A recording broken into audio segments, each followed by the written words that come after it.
Hey, okay. Can y'all finally hear me? I was talking to myself over here for like 5 minutes. Can y'all put one in the chat if y'all can hear me?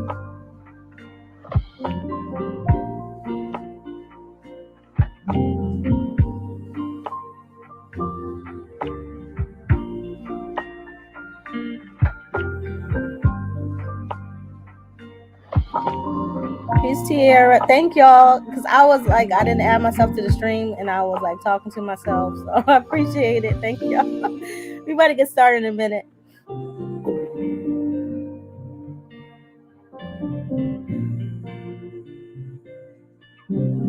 Okay, thank you, beautiful cousin Davita. OCO Curtis.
Lucio Raja. Hey, KP. Yeah, I know, right? You say you can't wait until we have our land and business under our jurisdiction. Yeah, it's getting close. Getting close.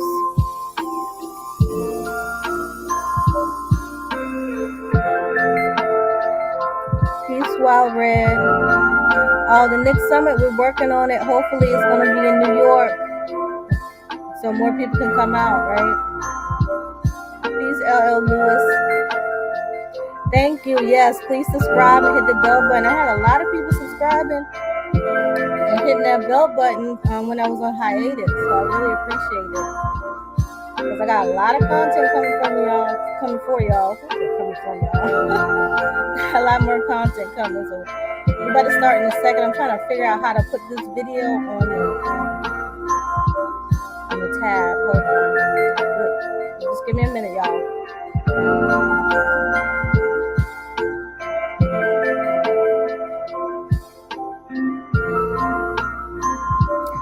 Shell, you said, how do I know when you're on YouTube? Just like LL Lewis said, you got to subscribe and hit that bell button. Make sure it's solid gray so you can get all the notifications. Okay, join the tribe. Yeah, I'm so sorry, Davida. I haven't been on here in a while, and StreamYard changed a little bit, so I got to figure it out. Just give me a minute.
Okay, those watching from Facebook, it might have some issues on my I guess it's fan page. I don't know what you call it. The business page on Facebook. So you might have to come to my regular Facebook or come on YouTube.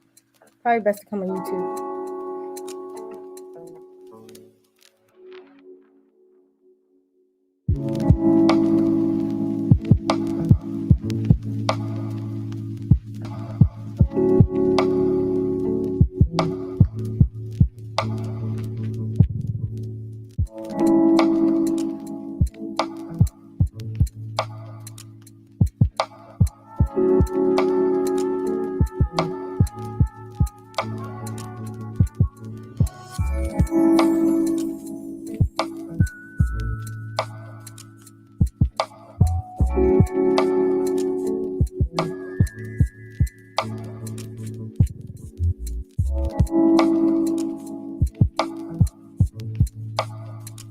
Okay, I just got a notification that the other Facebook is not working. So everybody that's on Facebook, try to come over to YouTube.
All right, channel link up for y'all. Hope y'all can hear me. Let me know in the chat. Can you press one again? Once again.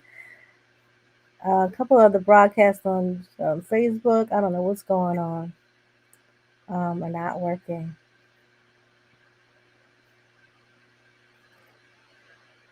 So we just gonna have to do it all on YouTube. I was trying to do something different, but it won't.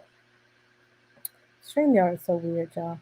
So we better get started. I know I'm like 21 minutes after the time we're gonna get started, but that's fine. I'm gonna pull up in the background this video.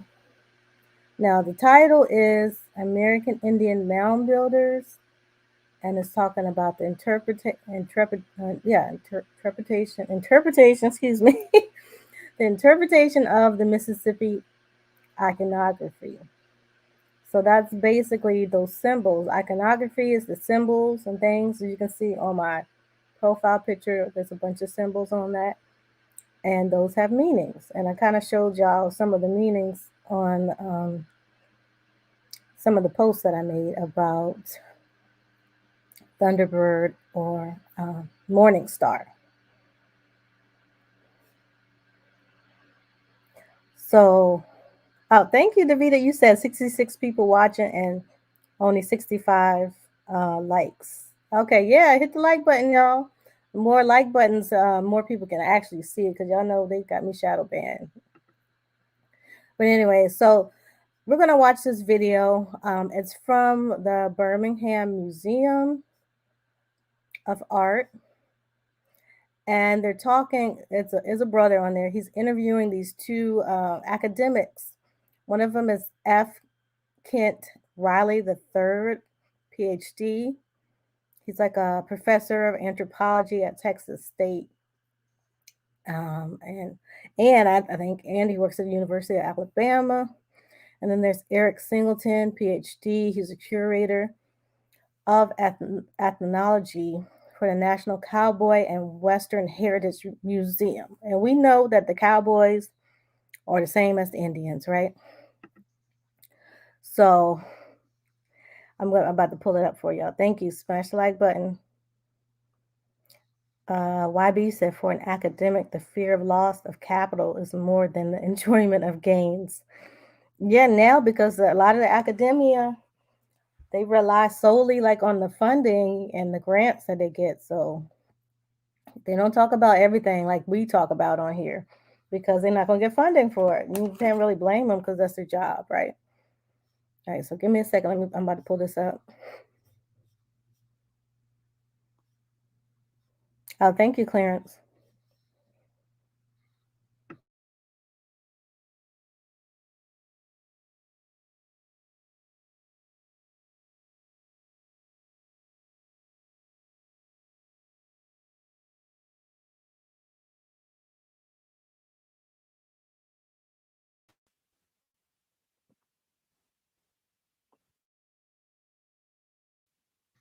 Can y'all hear? All right, greetings everybody. My name is Kerry Fountain. I'm the manager of public programs and partnerships at the Birmingham Museum of Art.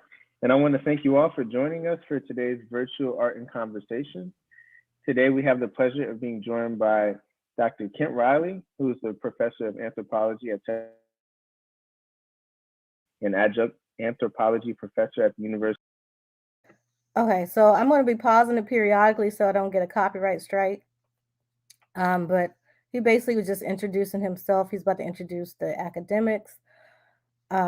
This is from their broadcast, so any of the stops and skips were in the original broadcast. So I can't change it, even though my broadband is not the best. But I'm just letting y'all know beforehand if it stops or it skips. But they do like it flows together, so you understand what they're talking about. Of Alabama, and Dr. Eric Singleton, the curator of ethnology for the National Cowboy and Western Heritage Museum, and both the co-curators of the BMA's current exhibition, Lost Realms of the Moundbuilders, Ancient Native Americans of the South and Midwest, which is currently on view in gallery through February 3rd, 2022. Today's talk will focus on the layers of Mississippian culture and iconography within the exhibition. And we encourage you all to leave questions today that come to mind throughout the talk. So if you have any questions, just leave them in the chat. We will compile all those questions together. Thank you, Davida. Yes, this is for educational purposes, and we're just going to go over it and basically I'm giving commentary, so that this is I don't own the rights to this video, so I'm just letting y'all know that. We have a live Q&A with Dr. Singleton and Riley. Also, we have transcriptions live transcriptions happening for this talk to make it as accessible as possible.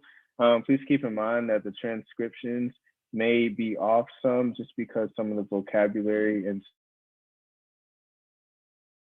digitally rendered transcriptions, so just keep that in mind. But without further ado, we'll go ahead and get started today. So, hey, Kent and Eric, how y'all doing today? We're doing well. We're glad to be with you. Absolutely. Doing great, Gary. Thanks for having us. Yeah, pleasure. Thanks for joining us. So just going ahead to get started, we're go through some items in the exhibition. If you're watching at home, you've seen the exhibition, you may recognize some of these pieces, and we'll just go through and. Okay, so this is the Morning Star piece that I posted about the other day. They're gonna go in and break down everything, including the sign on the hat, which is called an OG. Okay, so he's gonna tell you where that name came from. And this piece is from the SPIRO, I believe it's a SPIRO mound in Oklahoma, which is probably one of the most important sites for us, for American Indians. But a lot of people do not know about it. So they're going to go into that. This one right here is an effigy pipe of the seated male figure. Whoever wants to jump in, but I guess particular question, and feel free to take it in whichever direction you all want to. But we see the OG symbol shown on the top of Morningstar's head. So can y'all explain the significance of OG for the Mississippian people, as well as the importance of the OG's depiction on the objects that they made? It's a doorway. It's a symbol of a doorway between the natural and the supernatural world. And the palette, or the disc that he's wearing on his head, is actually a ritual performance item. Does that answer your question? Yeah, yeah. And is there a connection between types of human forms and the OG? Yes, this is an image of sometimes we won't use God, we'll say other than human person. And this we believe is Right, Davida. Yeah, he has locks, dreadlocks, attached to the hat. So I think he's going to explain what that is. It's a weave, basically. The dreadlocks are a weave, and we know we got a lot of people arguing with us, talking about our ancestors didn't wear weave and we didn't do this. This brother got a weave on. You clearly see this is a brother. You see the fullness of his nose and his lips. Okay, in the picture, the shape of his head. Y'all seen this brother walking down the street many times. That's all I'm gonna say. These people act like we crazy and we, making up stuff, but you can clearly see when you look at the antique items in these mounds, and these people know it. These anthropologists, these archaeologists, academic people know it. And you see the brother on here. I don't know if he knows or not, but he's kind of acting nonchalant about it. But you can clearly see. Let me see if I can zoom in. No, it doesn't get any bigger, but you can clearly see this is a brother. He looked like LeBron James. He looked like I'm a Shepherd. Anybody that playing in NBA, basically, he looks like what it is. So he's about to go into what this OG is on top of the hat. So let me get back to the video. But like I said, I got to keep stopping it for copyright.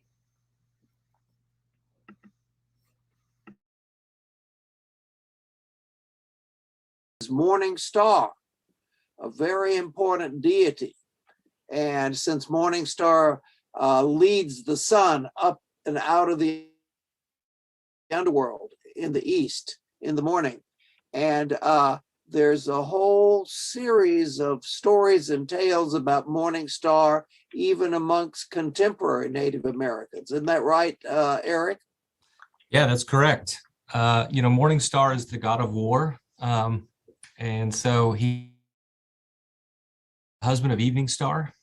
And so wrapped up in this particular pipe, you also see elements that are in the exhibition. Namely, you have the short-nosed maskettes that are in his ears. You have the necklace that you can see in the gallery as well, the beaded necklace. And then as Kent pointed, the tablet that's on his head. And if you go look at this pipe, you can see that it's tied on. And so as Kent mentioned, this is a portal that allows someone to move between the above, middle, and below realms. Okay, so y'all heard his explanation. He said that image on the hat is a portal to let them. So this is a medicine person, or some people call shaman. We didn't call them shamans, but he's a medicine person or a conjurer. So they use the hat in these ceremonies along with the smoke from the pipes, right? Different herbs, sage, tobacco, marijuana, whatever they use. They use that smoke to let them tap into this portal so they can go to the upper world, which is the heavens, the 9 heavens. The middle world is where we live, right? And then the underworld, that's where the water panther, the dogs live, the flying serpents, all those symbologies, all those entities live down there. So this is basically representation of this person being able to go from heaven to living to death and come back to living. So particularly these supernatural characters or other than human forms. Now, when tobacco is smoked in this pipe, you are literally making this pipe come alive in the ritual performance. Okay.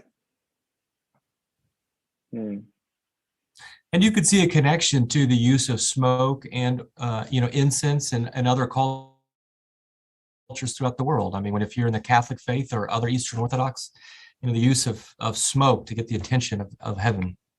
And so y'all heard that? Them using the smoke medicine to get the attention of heavens. To basically, the smoke lets the thunderbirds, is assigned to the thunderbirds. And the thunderbirds are higher realm beings that live in the 9 heavens. If you look at, I don't know, I don't have pictures. I don't really want to go in too far in, but if you look at every pyramid that we have over here, every step pyramid, quote, quote, they have 9 steps going up the heaven that represents the 9 heavens, the 9 realms of reality that we're able to tap in on. So these hats and these symbols that people just think are cute, and they own these little yuppies, leggings now, they're everywhere, right? These are very spiritual and sacred to us, and we're used in ceremonies, and they're on a lot of our pottery, a lot of our blankets, our headbands, all these things. Okay. so that's a very common theme worldwide. Now, is there anything specific about tobacco in general and smoking that ceremonially? Yes, the smoke will literally carry, let's say, your prayers. I've seen Native Americans whisper into a handful of tobacco and then throw it on the fire, and then the smoke takes that prayer up to the heavens. Did y'all catch that? The smoke brings the prayers up to the heavens, right? So, people like we see in the pictures, we see people smoking tobacco, right? They're out working in the fields with a pipe, or they have rolled up tobacco. They're making prayer basically. We saw doing work and just doing our daily routine as a form of prayer.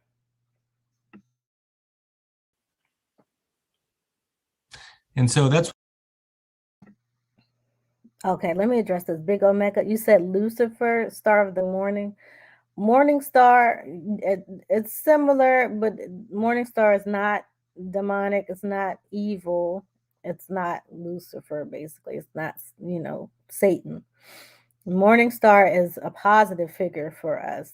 He's like a intermediary deity. He is a Thunderbird. He is Thunderbird, like the head Thunderbird. Thunderbird is a group of entities, but we also refer to Thunderbird as one entity, which is this guy in the picture. Damon, you said Lucifer technically is not evil either. I mean, Europeans have twisted things that they didn't understand. So a lot of stuff in the Bible, they don't understand it. Some of the stuff, much of the stuff is metaphorical and symbolic, and those things represent different planets. Okay, this guy here, which we call Thunderbird, he's also called Red Heron, he's also called Morning Star. He is representing Venus, the planet Venus. Okay, he also represents Sirius, the star system. So a lot of the stuff, everything in the stars, remember, like y'all remember at the end of Black Panther, they had or the song says it does, talking about all the stars.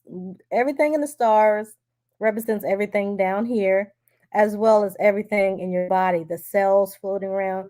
The cells look just like the planets. The black, what you call it, matter in outer space is basically the middle world and low world. So you got to remember that, because everything is going to relate to that spiritually. Exactly, as above, so below. So that's just ancient spiritual knowledge that our people had a long time ago, and we lost a lot of it. what's important about this, making these forms into tobacco pipes, there's a critical element there, why they're not just a statue, they're a pipe, and that's part of that relevance. Mm-hmm. Mm-hmm. Wow. And interesting, you notice the hair braid Yeah. on the figure? That's not his hair. That's a costume detail. Y'all heard that? He said that's not his hair. It's a weave, basically. It's a costume detail. So right there, you hear it. Okay, so a lot of y'all want to be arguing, and y'all don't want to believe what I say. Let's hear what this guy says, the academic. Okay, y'all want to say what I'm saying is pseudo. I'm not talking about y'all, my viewers. There's some people who look at my posts and who watch videos and try to say that I'm pseudo. All the stuff that I'm getting comes from the ancestors, comes from my research, and comes from academia, as well as modern, indigenous people. So there he telling you this man got a weave on right here. Okay. Emerald Ronan, you said, was it in pipe form to engage more tribal members to help manifest their prayers? Yes, everything that we did was communal, basically. We didn't have many outsiders. Most of those people who were, kept to themselves, more introverted, were the medicine people like that in those positions. They had the luxury to do that. He said he don't want to say dreads. Yeah, it's basically dreads. If you look at the museum, you can actually go to their museum, the Birmingham Museum of Art. I'm sorry, I'm getting a whole bunch of messages. You hear the beeping.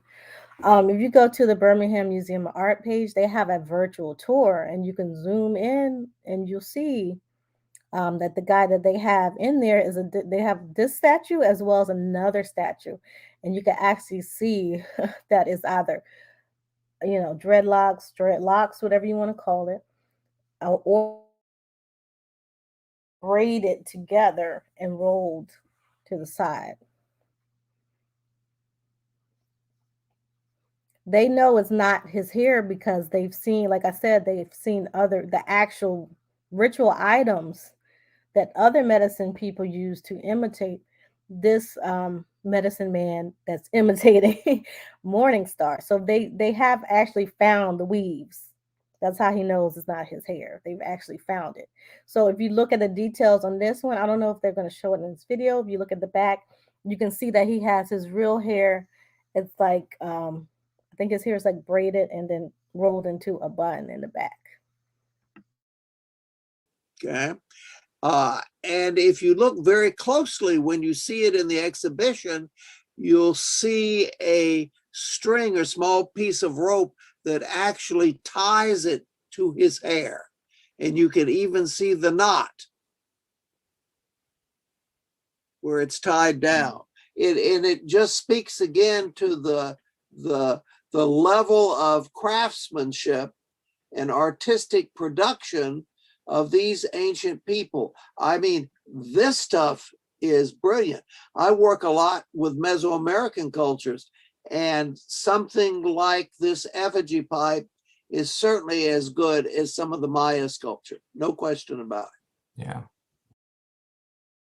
So y'all gonna see them mention the Mayans or the Mexican indigenous people a few times on here, because they know that there's a connection between these people in Oklahoma, the people in the South, the people in Cahokia, and the people in Mexico. You look on a map. I can't bring the map up now because we're watching the video. But if you look at the map, you can clearly see it's just a little boat ride or a walk. You can literally, people in Mexico walk to Texas every day. It's right there. All the stuff was connected before, it was invaded. So they're going to get later on, they're going to talk about these large shells and talk about how the large shells that they use in these ceremonies that they have carved all these different pictures in actually come from Mexico. So how did they get those shells if they didn't go down there and talk to these people, or if they aren't the same people? Okay, so y'all just gotta pay attention to what he's saying. They dropping clues, and they basically, telling y'all what it is. Oh, appreciate you, Wild Red. Thank you for the super chat. Appreciate it. Okay, let me start playing him again. I'm glad you mentioned that, Kent, because when you put this on a worldwide scale, this piece is equal to any other statue found anywhere in the world. I mean, that's if you look at just the detail of the eyes, the mouth, the face, this is equal to any work of art anywhere in the world from a craft point of view. It's remarkable. Wow.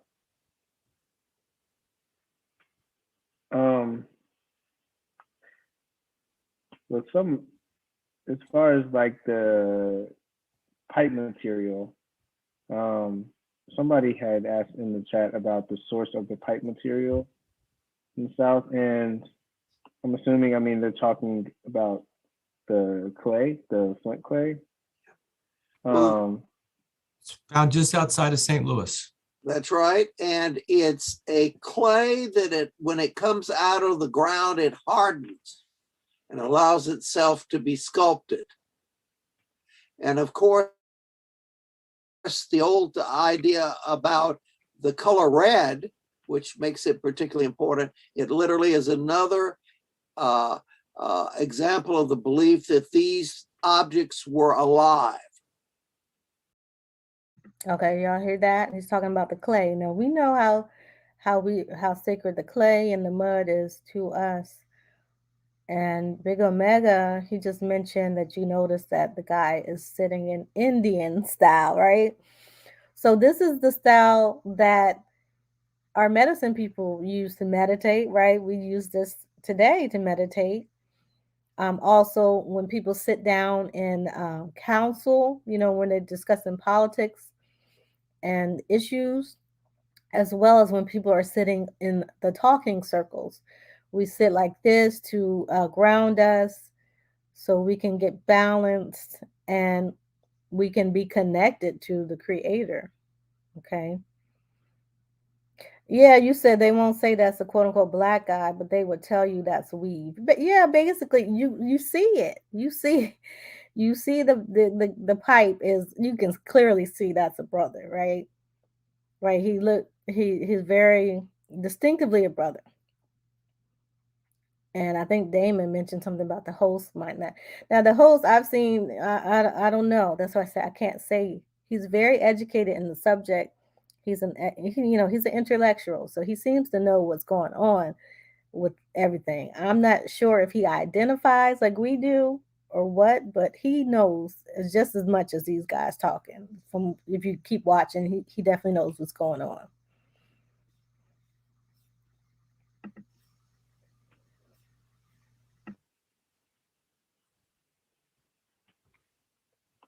Okay. And they had also just asked about the term of the portal symbol on top of the head disc. The term OG? Doji. Mm-hmm.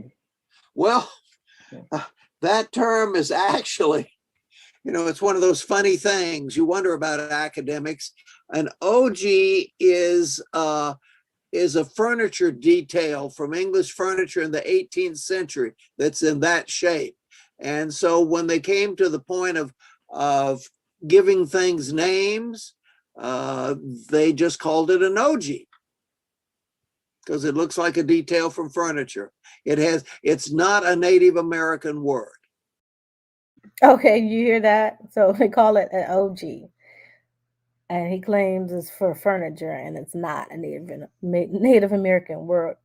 But we know that we got the Ogeechee, Ogis, all these different tribes that have similar words.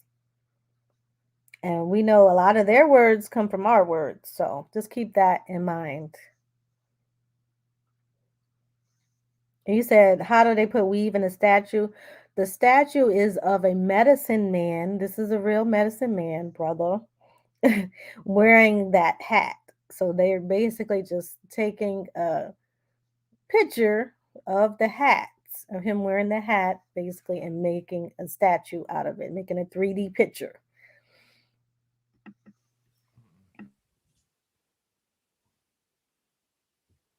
All right.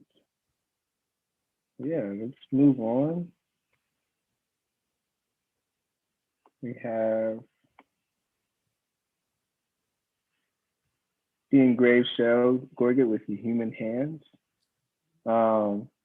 And this is fascinating. I mean, I think we can all see the detail. Just knowing that it's on shell is, for one, very interesting. But, and I know we'll probably talk about it more, but can we talk a little bit about the use of shells within Mississippian art and effigies? Sure. No, I mean, what's really cool about this gorget is this piece would have actually come from a whelk shell. And this piece is massive. I mean, this thing is like this big. And this would have come, when you look at a whelk shell, it would have come from just the upper section. So that gives you some idea of the overall size of the shell. And then on the upper area, you're going to see two holes. So this would have been worn. And this would have been part of a society element, a status element, if I'm not mistaken, Kent.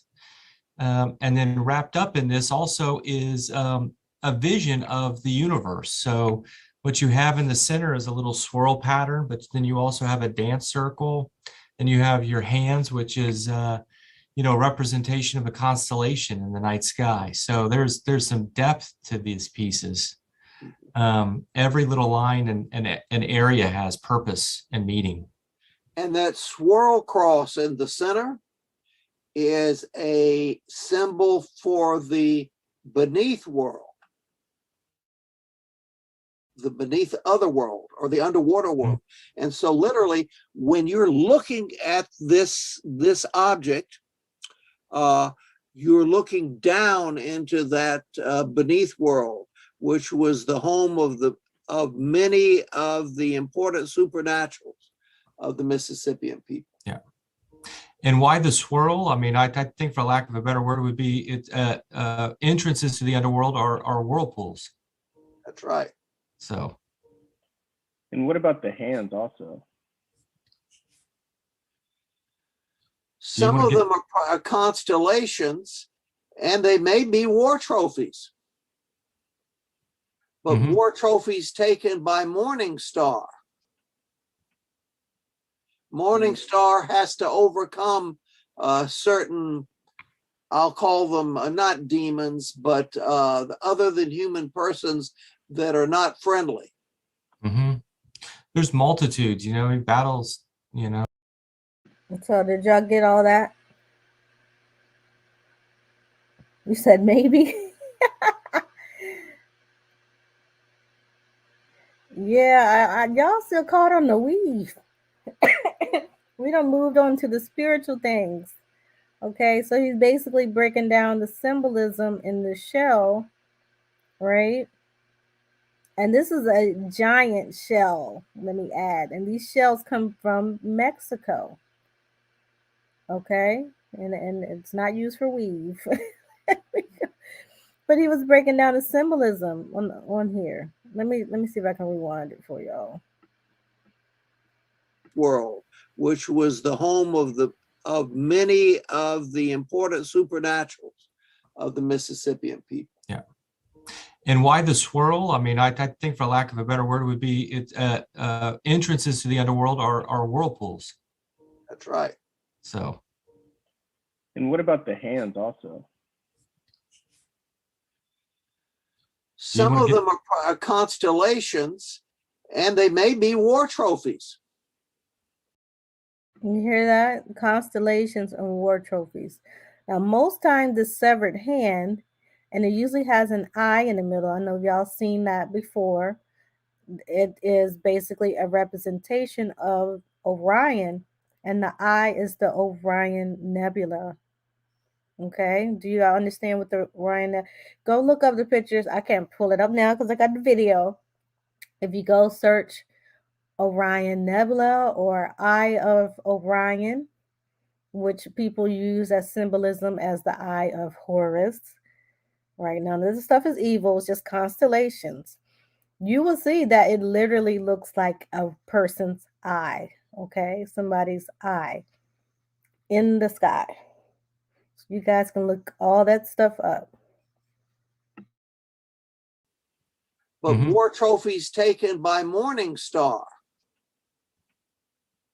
Morning Star has to overcome certain, I'll call them not demons, but other than human persons that are not friendly. All right, so right there, he gave you clarification that Morning Star is not evil, okay? He's positive, and he is there to fight these negative entities or deities. So that clarified it for those of you who are saying that it's Lucifer or evil or, you know, demonic. Well, he is traveling to dimensions and realms, but yeah, it's totally different. He's a positive entity, and that's why people celebrate the Thunderbird, right? Morning Star is Thunderbird.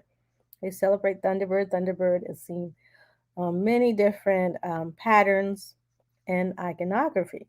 So he's basically telling y'all and breaking down the iconography for the severed hands right now.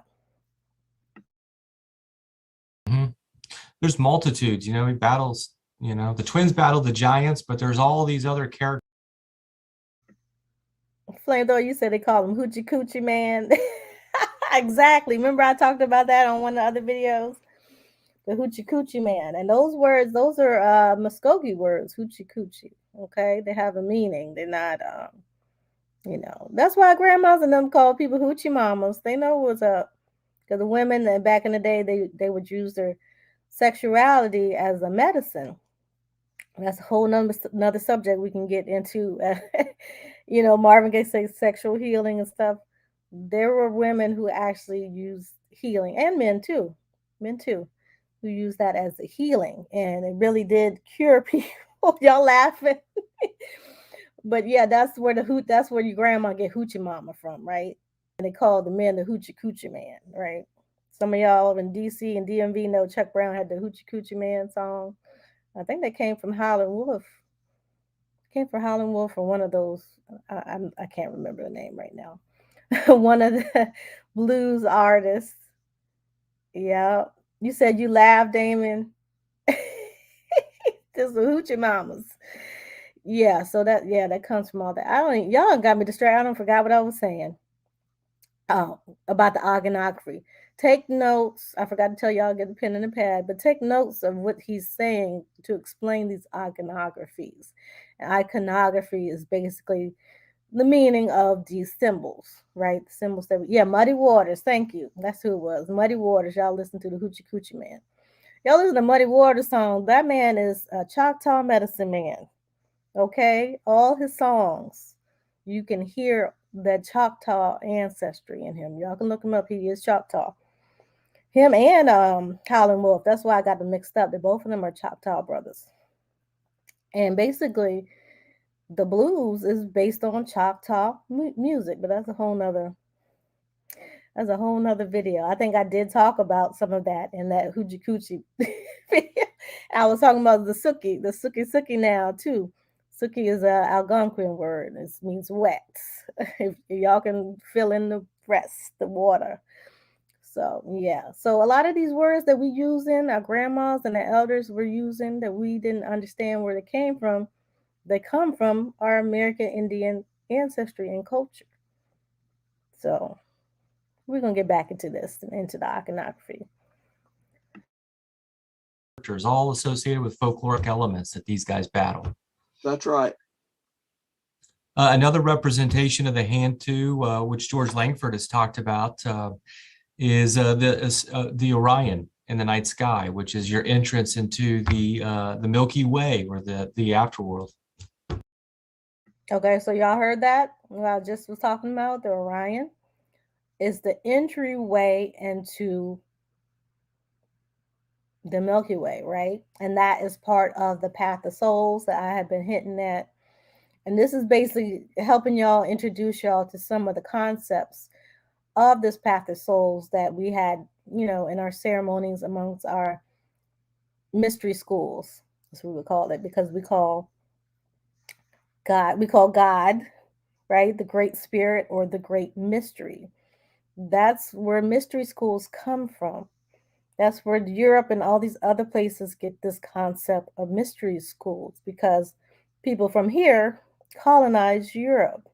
And that's a whole nother video. Some other people have spoken on it, but I don't think they have gotten as deep dealing with the spiritual aspect with that. So that's a whole, y'all gotta remind me of these videos, because I be talking, I don't want to distract from what's going on right now. So just, y'all know how to do, y'all know how to inbox me and remind me about these subjects. Yes, Muddy Waters is a legendary blues artist. And he was, oh goodness, I can't remember the names, but there was a lot of other Choctaw descendants who were playing blues at that time as well, that he looked up to. So if you guys want to learn more about the Choctaw and other I'm sorry, I'm drinking tea, other American Indians dealing with the blues and rock and roll and, music, because we know hip hop comes from that too. So y'all can watch a documentary called Rumble. It was on PBS a couple years ago, probably 2017. Um, you might be able to find it online. So look for that. That is like quintessential documentary for you to watch. And it, just about American Indians.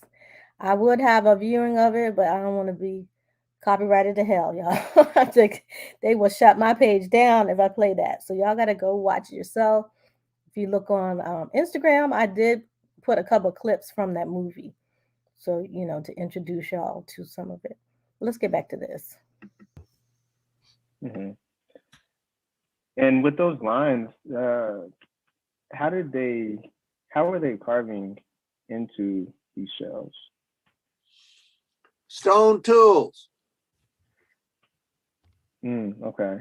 And someone will probably say, how did they do that? It would have taken so long. They had time. They didn't wear wristwatches like we do. Mm-hmm. Or watch 8 hours of TV a day. I think that they have to weaken it somehow too. I think that they're applying something to this, which in turn weakens it, which then allows them to carve that, like Kent said. But I don't know. Okay, so you see the younger guy kind of hinted that we had other technology to carve that, right?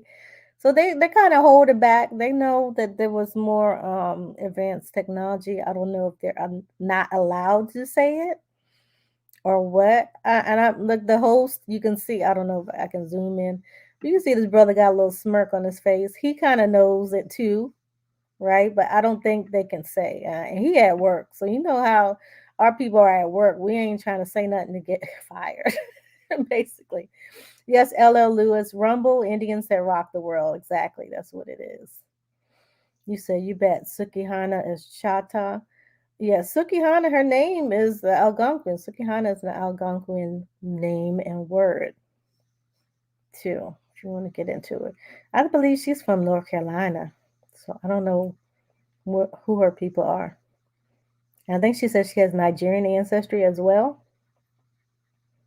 But she's definitely here. She's not African. She's definitely from here. You said Muddy Waters is from Mississippi. Is Aquina, Mississippi. Yeah. So they break down his story. They talk about his story in that documentary. Another question. Yeah. Cool. Yeah. Thank you. And moving on to another shell engraving, we have this gorget, and this explains the tri-layered universe. So can y'all, I guess, explain that to us and exactly what that was and what was being depicted through this and what it represented? I'd love to, Ken, if you don't mind. This is one of my favorite pieces. This is from the Gilcrease collection. And Kevin Smith at Middle Tennessee came up with, I thought, a terrific representation of this piece, and that you are looking at multiple layers. That center is that whirlpool that Kent described. Next, you're going to. Okay, so he said the center is the whirlpool, okay? And we have actual structures right under these pyramids and close to the pyramids and mounds that imitated this whirlpool. And this whirlpool represents the underworld. Okay. And on Clubhouse, I believe Clubhouse last week, Shan, a lot of y'all know Shan, she was talking about the cenotes and how when she went to Mexico, I hope Shan doesn't mind me sharing that, but how she went to Mexico and they had these caves and it was a big pool in the caves. And they were telling them that it goes really deep. So they had to wear vests so they wouldn't drown in it. So I was telling her that those cenotes have an actual whirlpool in the middle. And the people, the medicine people, and all the people too, they used to have ceremonies there, right? So this represents the water panther and the serpent as well, and going down through the underworld to meet the dog, right? Anubis, some of y'all call them Anubis. I think they're called Cholotos. Is that the dog that they have down there? But this is what this picture is representing. And he's going to go in deeper and talk about the celestial connection to it as well. So I hope this ain't boring, y'all. Damon, you said Sukihana is Algonquin. Yeah, Sukihana is an Algonquin word. So if y'all go back to another video, I forget the name of that video. Y'all got to just watch these ones. I was in the woods somewhere, but I was talking about the Hoochie Coochie Man and Suki now. And that Suki is, and some of y'all will see your ancestors are named Suki, but Suki means wet. It's represent water. Water is life. Life is divine, feminine. Okay, water represents feminine energy. All right, sun is masculine energy. So, yeah, Thunderdog, right? Thunderdog is the water panther, exactly. So those are spiritual beings, and you'll see the symbology everywhere, right? The Black Panther. The Black Panther is water panther, is Thunderdog. So that whole Wakanda movie is talking about, you notice that he keeps going to see the ancestors. He's going through the underworld when he gets buried with, I don't even keep going into it. But when they give him that plant and he gets buried with the dirt, that's symbology of him going down this whirlpool and going to the underworld. And then he ends up in the upper world where he's talking to his ancestors and his father. And then he comes back to the middle world. So they're showing you that Black Panther is just like Thunderbird or just like Morningstar. He is a person that's able to use that OG and go from upper world, middle world, and lower world and come back. See two lines that go all the way around the piece, and you'll see that in other gorgets that are in the SPIRO exhibition, sometimes with people dancing around them. That's a dance circle. And then outside of that, you're going to see, 6 dots with one in the center and then a bunch of little stuff behind it. Well, that represents the Pleiades. And so that's what you're looking at, is the Pleiades constellation with stars in the background. And then. Okay, y'all heard that? He said those ones around the whirlpool, the 6 dots, represents the Pleiades, right? And the middle one is the 7th star. So we have many stories. We were just talking about this on, y'all gotta get on Clubhouse. We were just talking about this on Clubhouse about the 7 sisters or the 7 brothers and the different mythologies and the stories that we had in American Indian culture, as well as other places around the world have this similar story about these 7 entities, basically. These brothers or these sisters, they get lost and they die, and basically their soul is reincarnated as the Pleiades. So the Pleiades have a special place in our spirituality over here. Yes, the cosmic ocean, exactly. OG, OG spelled OGE. So that's why I made the connection with Ogeechee. Right? So you get it, Damon? Yes, all this, most of this is in the museum. Right now is currently, if you live in Birmingham, you're able to go to the Birmingham Museum of Art and see this until I think February 22nd. And if you guys live close, like if you live in Atlanta and you want to travel over there, that would be a good thing to do. And the guy at the bottom, the gentleman at the bottom, he works for that museum. So they have beautiful pieces like this, which are ancient art, as well as some of the modern and the new artists there as well. And you can go on their website now and you can see in a virtual tour what it looks like. And, you know, if you drive in some distance, you want to see if it's worth if it's worth the drive. So yeah, Birmingham doesn't have that many tourist attractions, but this is a good place. It's very elegantly run. You see, we got us working up in there running things. So it's good. That would be a good field trip for your children, especially if you're doing homeschool. It'd be somewhere nice to take them. Outside of that are your eagle feather, your wing feathers. And as Kent, described to me, pars pro toto, you take an element of one character and you can use that element in a different context to show people what realm it's in. So those little tufts there are the tufts underneath the eagle feathers. And so what you're looking at is the tri-layered universe there. Okay, so y'all heard him saying the tufts. You see the little dots? That's representing the eagle feathers, and that's the trilineal map. The upper world, the middle world, and the lower world. So like I said, that's an important theme in our spirituality. And the statue, you're asking how big the statue, it's supposed to be like a large, let me see, like those large bowls that y'all put in the middle of dinner table or something. It's really large. And these were real shells that were that large. And they're going to talk about it later, how these shells are becoming extinct now. That's why we don't see them. We see the tiny shells because the water is getting overfished and things like that. So they go into that. Yes, the Etowah. The Etowah mounds, they have some pieces that were in the Etowah. Remember when we went, there were some of the pieces in here were there too, but they've migrated some of the things here. I guess they're going on tour. Y'all remember like how they did with the King Tut statue? They had a world tour. Some of these things are going on tour to various museums. So if y'all can catch it in Birmingham, I suggest you catch it in Birmingham.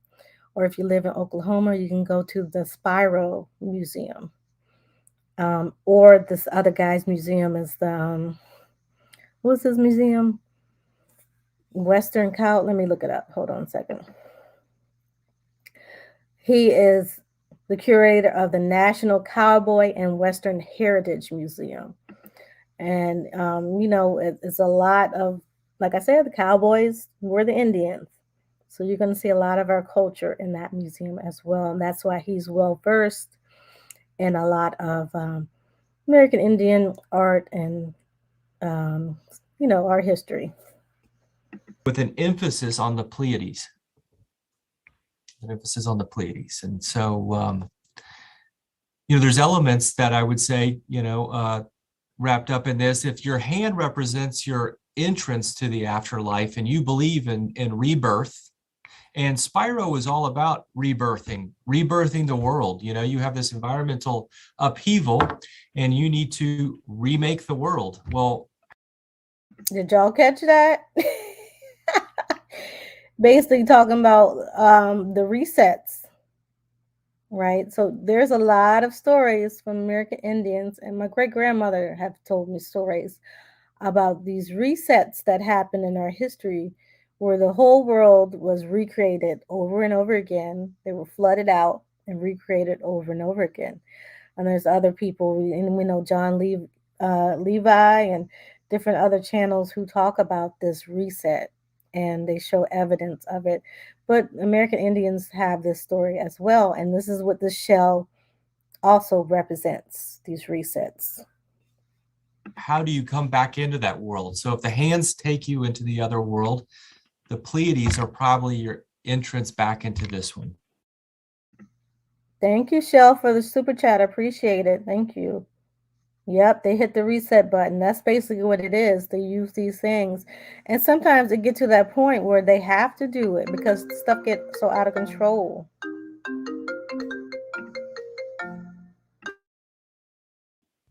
So this, in all likelihood, represents a map back into our world.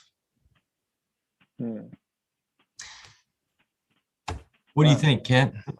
I think that is a very good interpretation.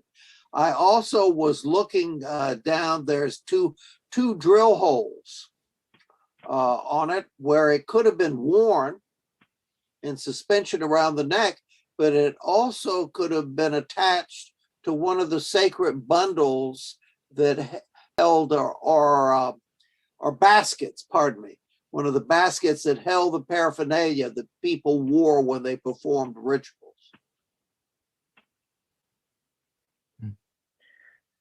Now, would this be worn by, I mean, would it be, it had to be worn by an elder or somebody, was it common wear? Was it something that was common? And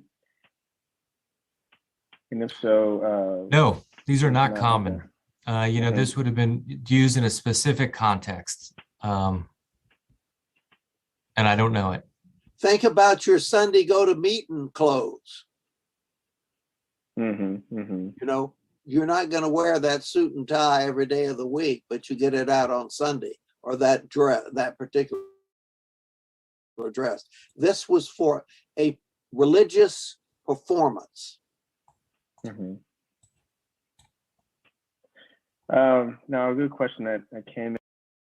Y'all catch that when he was talking about the Sunday go to meeting clothes? He's trying to drop some hints to the people. I don't know if he know the brother don't know, or does the brother know? I don't know. You get what I'm saying? He's dropping hints on who these people were to us, right? Who get dressed up like we do for Sunday to go to church or wherever. Even we be at home, we be cleaning the car dressed up on Sunday. But he's dropping little hints here and there. Yeah, he got it. This brother is very educated. You'll see him talk later. And you see he has some of our symbols on his shirt too. If once they zoom out, you'll be able to see it. But yeah, he definitely know who we are. Yeah, they're not gonna acknowledge it until he does, and that's how they do. Because when we talk to people, they do it to us. And they know. They don't in person, they don't question me. I ain't never been questioned by them. They were like, yeah, I can see it. But when you talk to our people, they're combative. You are this and that. You hate your black self. All this crazy stuff they be saying. Let people be individuals. Let them have their own individual genealogy. Let them be who they are, right? Nobody's saying we're not who we are. So how can we say we're somebody else when we know who we are? We've done the research. You know, many of us have done it. Yeah, looking fresh to death and sharp and clean. Right. Right, Amazing Tribe. Sunday clothes. Thank you, Jomar. Yeah, it doesn't benefit them to bring it up. Exactly, Emerald. Or they try to say we're Africans. Yeah, and then they try to put it into a catch-all and saying everybody's African, but then you don't say that about European or Caucasian people. You don't say that about Asian people. You don't say the Asian people are African. So they got to stop this. People are different cultures, people ethnicity. Yes, we are the same original people, right? They're our cousins, but we're different. We're Americans. We're American Indians. Yep, we be fly. I know you be fly, Davita, with the furs and the pearls. Yes. Yes, I know you always like that. Don't have to be Sunday for you. Damon, you said you ever see our people doing some American Indian stuff, but you're not sure if they overstand it. I always ask if someone's Cherokee, Iroquois, etc. Yeah, all the time. Most of our this whole so-called African American culture is American Indian culture. It's just in disguise, right? It's been reclassified. So yeah, let's continue. And that's relevant to this right now is the Pleiades are rather obscure in the sky, so why would the star cluster be emphasized? They're not obscure. You know, the Pleiades is represented as the seven children or seven sisters, and it's actually used all over the world. And so this motif is actually found across North America. In fact, you can see it in ancient Southwestern ceramic designs. You can also see it on the Nebra sky disk, which is found in Europe. But then you can also see it on Little Bluff Shield, who is Cheyenne. And that shield is up at the Detroit Institute of Art. And what you note is that exact same motif is applied in the same way. 6 or 7 circle dots with one in the middle. And that's how this is being repeatedly done, honestly, worldwide. But particularly in North America, almost in an identical context to this through time and space. It's become more difficult to see since we are basically an urban people and there's light pollution. And we can't see the night sky as clearly as our ancestors did. Totally agree. Yeah. All right, well, moving on. And thank y'all so much for the questions. We'll also go through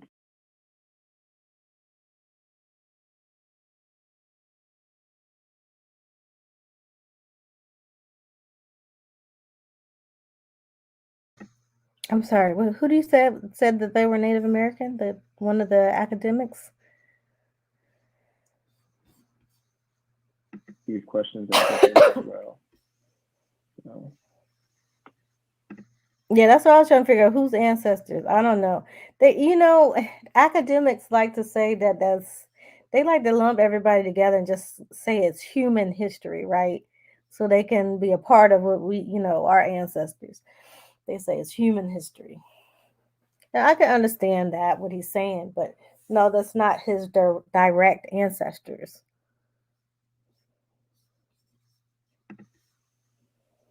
All right, so here we have one of these beautiful engraved shell cups. And, many of us haven't seen shells this large despite having access to the Gulf Coast here in Alabama. So were all the shells used this large, or only the large shells were the ones that survived? And were the large ones the ones used as ceremonial cups? And I think we talked a little bit earlier about what stone tools being used to create some of the designs, or was that different for these shell engravings? And can you speak some just about like the type of drinks that would be drank from these? Well, the carving once again was done with stone. There might have been a way to soften the material a bit, but we don't know what it would be. But it represents a picture from a sacred story. Okay. Mm-hmm. And the material that would have been drunk from this cup, because that's what it is, it's a cup, would have been made from herbs and different kinds of herbs, and it would have been brewed, and sometimes that drink is referred to as black drink, but that's by academics. Native Americans always refer to it as white drink. Okay, y'all caught that? So they said this is a ceremonial, basically teacup.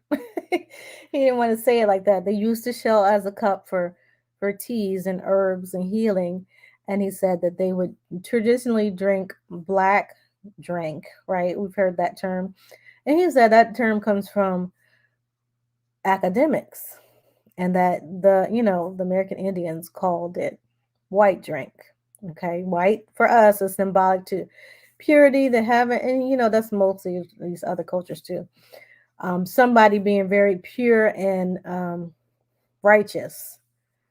So that's what we associate with white. Like Opi Chankano who was Chief Powhatan's brother.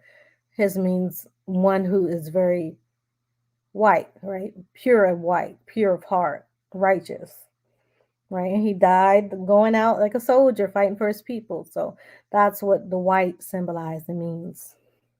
Yes, black drink is white drink, just like white people is black. Basically, the reverse. You understand through the terminologies exactly. White is metaphysical, exactly. Yeah. So nobody knows who we are. They just know how to get here now.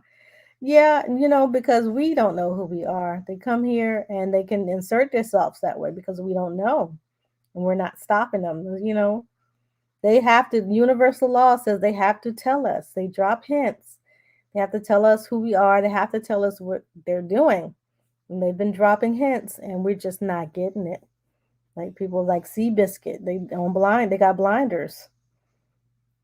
You said the older white guy said our urban ancestry. Oh, yeah. American Indian ancestry, right. Yeah, that, like I said, he's trying to say it as a human history, basically. Oh, thank you, Kahi. Yes, white is black and black is white, yeah, right? Everything's opposite. They tell us a lot of opposite, right? Morning star is good. But they say morning star is Lucifer or Satan is bad. And that's not what we believe for thousands of years. So you can't just change stuff that we knew for thousands of years. And that's why a lot of people are confused now. They have converted over to, they have converted over to Europeans' version of the Bible, right, which is not accurate metaphysically or historically all the time. And all those people didn't know either because a lot of people were illiterate and they were passing on these things. It's not really based on the Bible. So y'all really get into Bible study, you'll see the truth to a lot of things. Okay, and a lot of things are symbolic.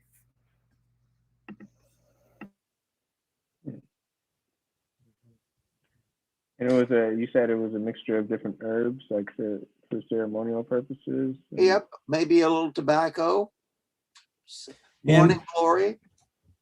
What's interesting about this too is if you refer to the Debray engravings, which are in this exhibit, there is a scene of them using a shell and drinking. And so you can actually see a real, a painting of this occurring. So, and that's out of context. So, they wouldn't have known about these extensive shells in SPIRO when that piece was painted. They would have just known what they saw. And so those Debray engravings show people drinking and performing or participating in this context. Mm-hmm. Shells are huge, and so the serpents. They are big. They are really big. Now the shells, and this comes probably from a question in the chat, but was it because at one point that their home was actually sea, like in prehistoric times, and these shells were found, or how were they? Are there any theories to how they got these shells, and what animals? So I'm sorry, Eric. They imported these from the Gulf Coast. Yeah. Mm-hmm. And they were mainly the Florida Keys. I think that's primarily it. And as Kent and I've talked about in the past, and these things are huge, and I just don't think that they're either given time to develop that large anymore, or they just flat out don't do it. Okay, listen to what he says. The guy, the older guy is trying to hint. He says they're from the Gulf. He doesn't say Gulf of Mexico, right? And then y'all going to hear later, he'll say they come from Mexico. And he'll say that people went on expeditions, religious expeditions, to go to Mexico to either purchase it or trade for these shells, or just go and gather, hunt for these shells. If that's, I don't know what the proper word would be. But yeah, they go down to Mexico to get these shells. And the younger guy tries to divert it to the Florida Keys. And then later he's going to agree with the older guy and say, yeah, they did go to Mexico. So you see how they're giving the hints, but then they're not, and you got to pull it out. But they know where it comes from. They know exactly where it comes from. but shells this large just aren't there anymore. And so I don't know if, what are the contexts for that, but, with Yeah, that's what flamethrower, that's what they're talking about. The material of the artifact is an actual shell. Now this shell is huge. The shell is probably I don't know what I don't know measurements, but the shell is like probably the size like of a placemat or something. It's very large, and they have it on display at this museum in Birmingham, and they engraved on it. So the whole point of it's just amazing that they can find a shell that big, one, and they have these engravings on it and did not destroy the shell, and people were able to use it as a cup. pollution and overfishing, there's any number of reasons that would contribute to that. I'm sure there's a shell expert that would know exactly, but long story short, they're not around anymore. A lot of them probably came from the Mexican Gulf Coast. The same species shows up in Veracruz and the Florida Keys. Did y'all catch it, what he said? When the older guy said a lot of it comes from the Mexican coast, right? So he moved from the Gulf, right? And then he didn't say Mexico. Then he went all the way to Mexico. He said most of them come from Mexico. And then the other guy was like, yeah, they come down from Mexico. Like, okay, so why didn't you say that before? You said the Florida Keys. So they don't really, like academia, they don't want to show the connection of the people up here to the people in Mexico. They like to have us all in boxes and separated. Yes, we had different cultures that were slightly different, but the people come from the same root. Yes, the She people, the Mayan, the Olmec. Either way, you're talking about an extensive either trade in this context, but I think probably just flat out acquisition network with people going down and acquiring these pieces or then moving them through different areas. Yeah, so y'all see what he said. Somebody asked, who was that that asked, why would they do that? It doesn't make sense. Emerald Ronan. He's basically explaining they're going on a spiritual expedition to get these things. So it was a spiritual thing. And plus the people have family down there in Mexico. Just like you might have family, you live in New York, you got family in Georgia, right? And your people might have migrated from Georgia to New York. People migrated from Mexico to Oklahoma, right? To Virginia, to Georgia, to Alabama, all these places. Okay. And I personally have family oral history of my family migrated from Mexico to Virginia. So these things happen. These people weren't just sitting around in a teepee in the long house and a wigwam and not traveling. The people travel all the time. We had a holiday every month. You see how America is imitating that, right? We had a Thanksgiving, a holiday every month. So people would travel to see their family during that time. And they would stay for a couple of days a week. So everybody wasn't just sitting in one spot. But the shell is found all over the eastern half of the United States, what we call today United States, because there's extensive shell engraving traditions all over the Mississippian world. And Kent has been at the forefront of a style analysis too, which is kind of really examining these cups and looking at the different ways certain motifs were drawn or used. And so you have a common theme, but the style in which they were performed gives you insights in which that tells you where they were. Okay, I'll see some more questions in the chat. Trig, they said Jesus is the morning star. Is Jesus and Lucifer the same people? That's a good question. Yeah, they do say Jesus is the morning star. So both of those entities represent Venus. They're talking about Venus in that instance, right? So everything, like I said, everything has three layers. Like we talked about the upper world, the middle world, and lower world. I don't know if you were on earlier. Everything dealing with spirituality and has 3 layers, right? So Jesus represents a person or a group of people, right? Represents the Son of God in heaven, right? And also represents a star. So if y'all understand that. So all those things are, everything has 3 layers at least to it. All right. And Flamethrower, you said some of our people have developed a sense of separation of their territory, of their idea of territory. Exactly. So, I mean, it's a separation in a sense, like you're saying, but them saying that we totally separate is not accurate. Like we are, too primitive to go travel and go on vacation is not true. Of course, the people from Oklahoma went to the nice beaches in Tulum, right? They went to Veracruz, as the man said. Of course, they wanted to do that, especially if they were a higher rank and they were able to leave and do those things. Yeah, they went on vacation. Let me see what else. You said, Damon, you said, I seen an Egyptologist say Maya was a title. I got to look into it. Well, it's kind of a title for a group of people.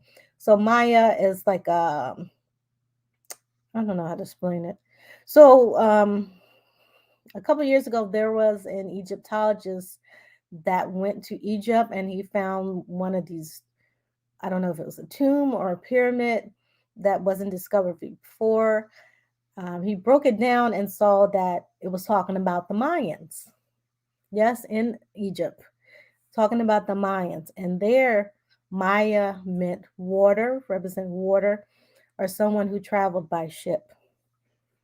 Right? And in this thing, we may have to watch that video next. But in this video, he basically was showing that the Mayans were the ancestors of these people. I know that's kind of a bold statement, but the pyramid text, some of y'all have seen these things, do state that. And we also have oral tradition here of people going over there as well as going to Europe. So that's a whole nother subject. And I keep saying stuff is another subject, but the history here is so deep and it connects to other places in the world as well. So when people are telling us that we are something else, it's very disrespectful. Very disrespectful, as if nobody was here longer than 12,000 years ago. 12,000 years is not that long ago. So we know we're going by the timeline of European history, which started, 7,000 years ago, as they claim. But the American Indian people here claim that we went over there 20,000 years ago. So it's, it's a complicated story. And it's going to take a while to, for a lot of people to understand it and that concept. Scotty Saturn said, yes, Jesus and Lucifer, the template for hero villain being the same energy at different spectrums, ends of the spectrum. So he's talking about like polarities. They're supposed to be just like somebody said, Heru and Set. They were, I think they were uncle and nephew. Depends on who's telling the story. They're brothers. Somebody said they were brothers. Somebody said they're uncle and nephew. But they're representing the same family. They both were sent from the Creator, right? Jesus and Lucifer was sent by the Creator. If you read the Bible, okay, we don't want to get all into it, but they were sent here to do a job. If you read the Bible, and Lucifer is more representing selfishness, thinking about yourself, taking care of only yourself, and Jesus represents the right-hand path, which is taking care of community, sacrificing yourself for others. Okay. In the Quran, they encourage people to take the straight hand path. Okay, so Lucifer is the left hand path, Jesus is the right hand path, and the Quran suggests that people have balance and take the straight path. So you see that right there, an example of 3 different layers of the same thing. That's your choices and how you want to live your life and how your community lives. I hope it makes sense. If you understand the polarities and all these spiritual things, it's a lot to take in if you're not familiar with this stuff. You say he cross-references finding with a Mayan elder. I'm not sure. I haven't heard that, Damon, about the Mayan being a title, right? I told you what I know of it, um, being a name for a group of people. We know they were the Olmecs. We know they were the She people. Okay, they're not different. They try to separate them because at a certain point in time, they mixed with another group of people who were down there or who came there. That's why they're trying to change it. Yes, Maya also means illusion. And that's how they used it over here. It's illusion. It's just like that Ogi symbol that we saw at the beginning. That's the illusion of reality, the ability to go through the realms. Like I told y'all, the pyramids are the 9 steps to heaven. I'm using all these terms for people, using layman term like heaven, so that people who are coming, Christian people, Muslim people, whoever, people, Hebrew people who are coming from that aspect can understand what I'm saying. But those are the 9 higher realms. So those pyramids represent that with the steps. That's why the step pyramids were very important. I don't know what happened to Europe. I'm not Europe, to Egypt when they took away the steps. I don't know why they took away the steps. But there's a video a couple years back with Eddie Griffin. Now that I think about it, he was talking about how those pyramids over there were really shaped like diamonds. And y'all saw the OG on the hat of the guy looks like a diamond, right? So that could be why they changed it to that. Who knows? But we off subject now. We got to get back on subject. I'm trying to answer some of y'all questions in the chat, but we're getting off subject here. Chief Hummingbird, how you doing?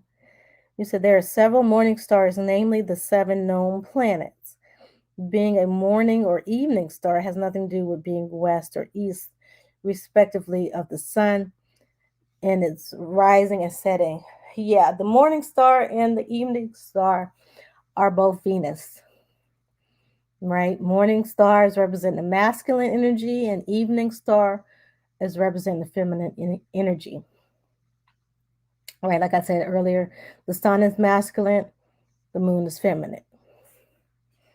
It's depending on what culture you're talking about. Yeah, you said you have grandchildren with Maya in their names. That's sweet. You said you have a quick synopsis about my bold statement. Well, we can get into all these subjects. Y'all just got to remind me because I'll be all over the place doing different type of research. There's a book by Augustus Lee. Y'all know I'll be butchering these names. Augustus Lee Pongion, called The Origin of the Egyptians, that speak about the Mayans teaching them the art of writing. Yep. See? So y'all need to look for that book. Yan, you said, it's funny how Quetzalcoatl was pinned to a Greek cross like Jesus. Imagine what really happened to him. Yeah, understand that them doing that was disrespectful, right? So in the cultures in Mexico, pinning someone to wood or pinning them to a tree or especially cross, very disrespectful. That's why they burn crosses, right? They burn crosses here, and they, strung people up in trees. That was a sign of disrespect. And then spiritually, what that does is make it that you can't come back. You see how the guy had the OG, he was able to travel the 3 different realms. When they put you to the cross, you can't come back. You can't.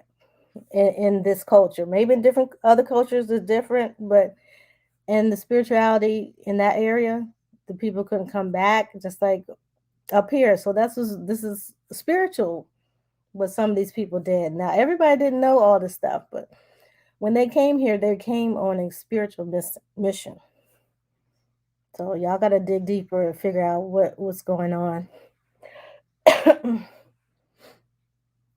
Oh, you heard Chief Langley say about the Egyptian and Mayan connection. Yes, it's definitely a connection. The Olmec, those people, the She people are older than the Egyptians. Yeah. Blood, you talking about the bloodlines? I can't see it. It's a whole bunch of stuff. You said Jesus. Yeah, that word is Jesus. That's how you say it. It's not pronounced the same as Jesus. Now we say we say Jesus wrong. We say it like Jesus, right? So that's because it's the Algonquin word. A lot of our ancestors spoke Algonquin. We're actually be pronouncing Jesus wrong, but that word is pronounced Jesus. Okay, Jesus. More like it sounds more like Cheez-Its.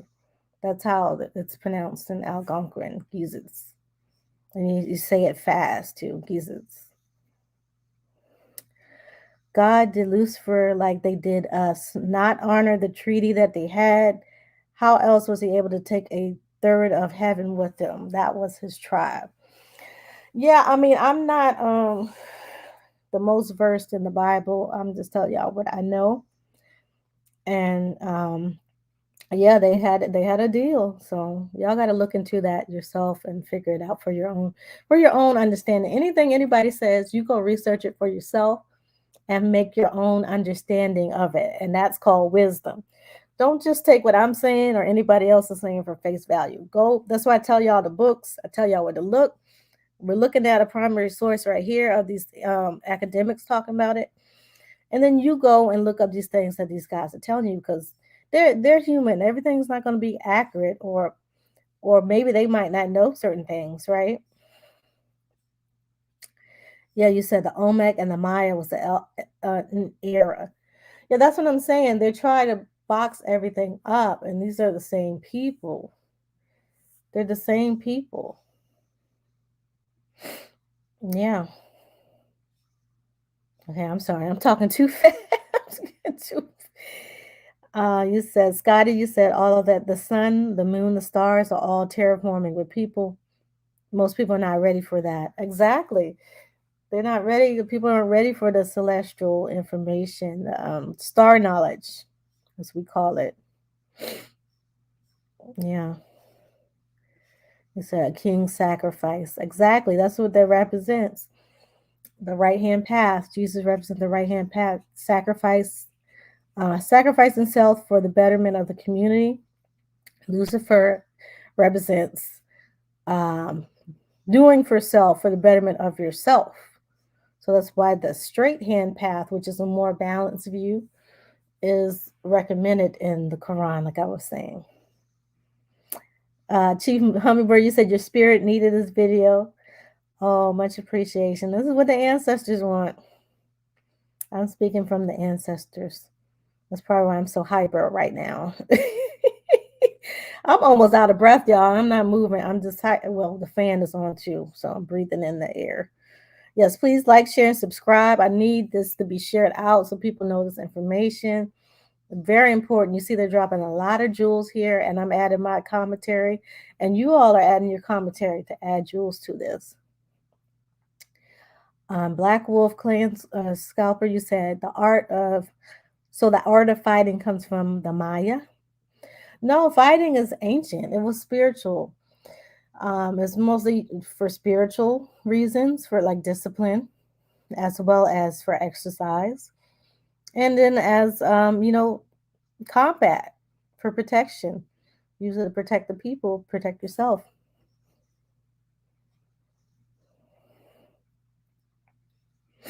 You said the people in Europe pronounce as Jesus. Well, they're not Greek. It comes as a Greek word. So the Greek pronounce it differently. We're pronouncing it wrong.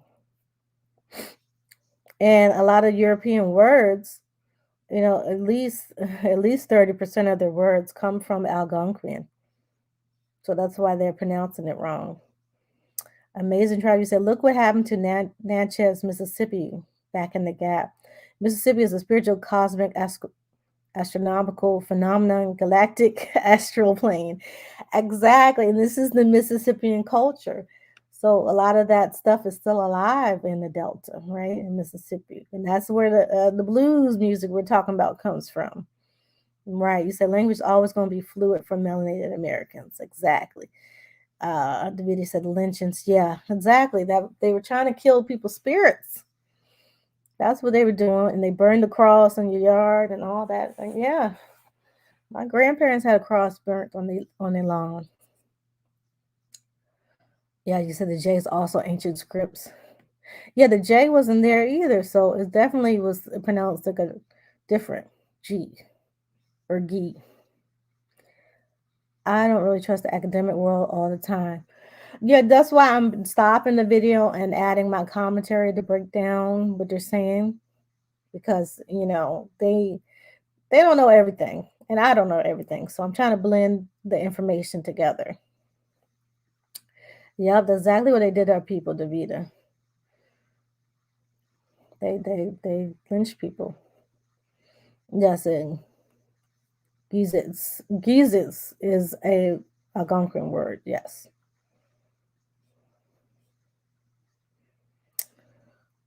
Let's see. Oh, you said the ultimate disrespect curses everything that hath upon a tree. Exactly, Amaru. Exactly. You said that came from Prester John.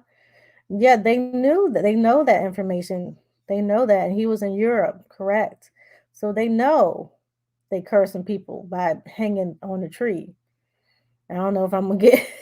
I don't know if I'm gonna get in trouble on YouTube, but yeah, this is exactly what they're doing. Yeah.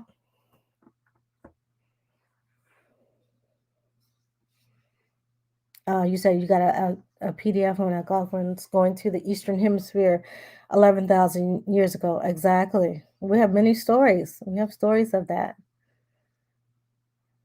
Y'all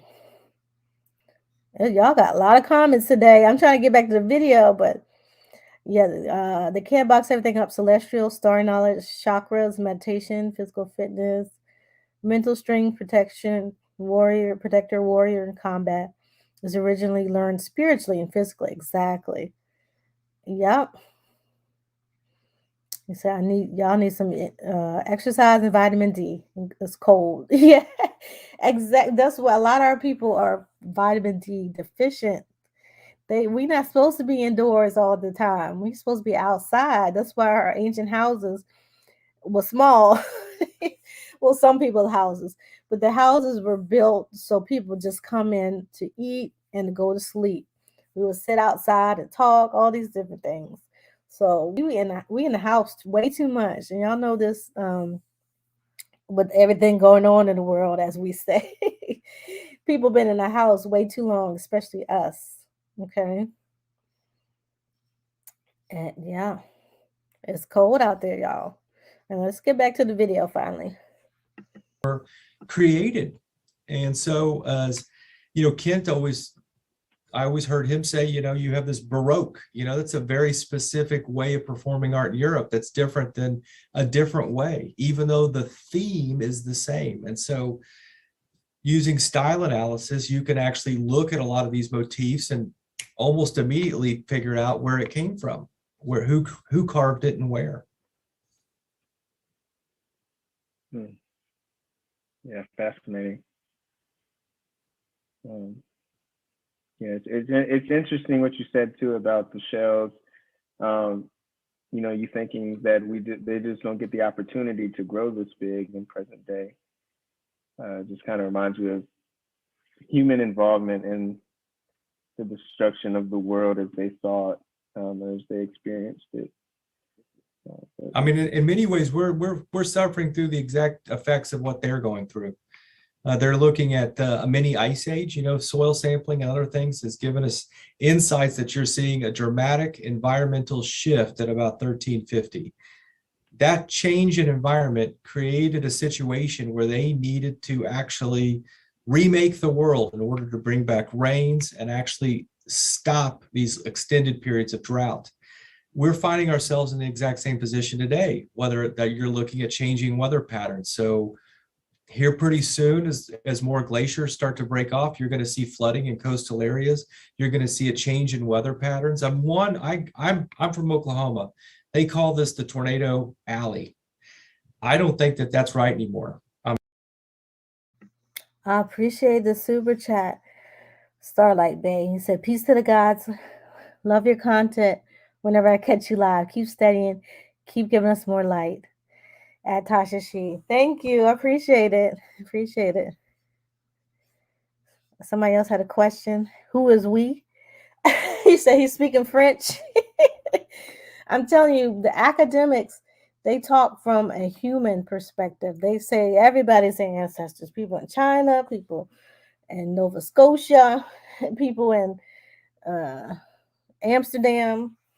All the people are their ancestors. That's how they claim it. I mean, I'm going to knock on wood, but I only remember 2 tornadoes this year, and the vast majority were in Alabama.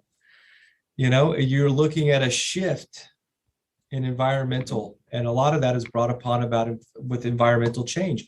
Just 1 to 2 degree temperature changes have a dramatic impact. And so what you're seeing here at SPIRO is reflective of their attempt to write that world view.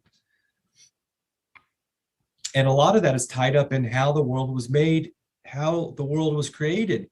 And the world was created through these deities acting upon the world in the supernatural realm, which is why it's so important that these characters are used at SPIRO and ritualistically acted upon. And so that's why you get all these really neat designs in here. It's tied to the folklore and the belief and creation of the world. Wow.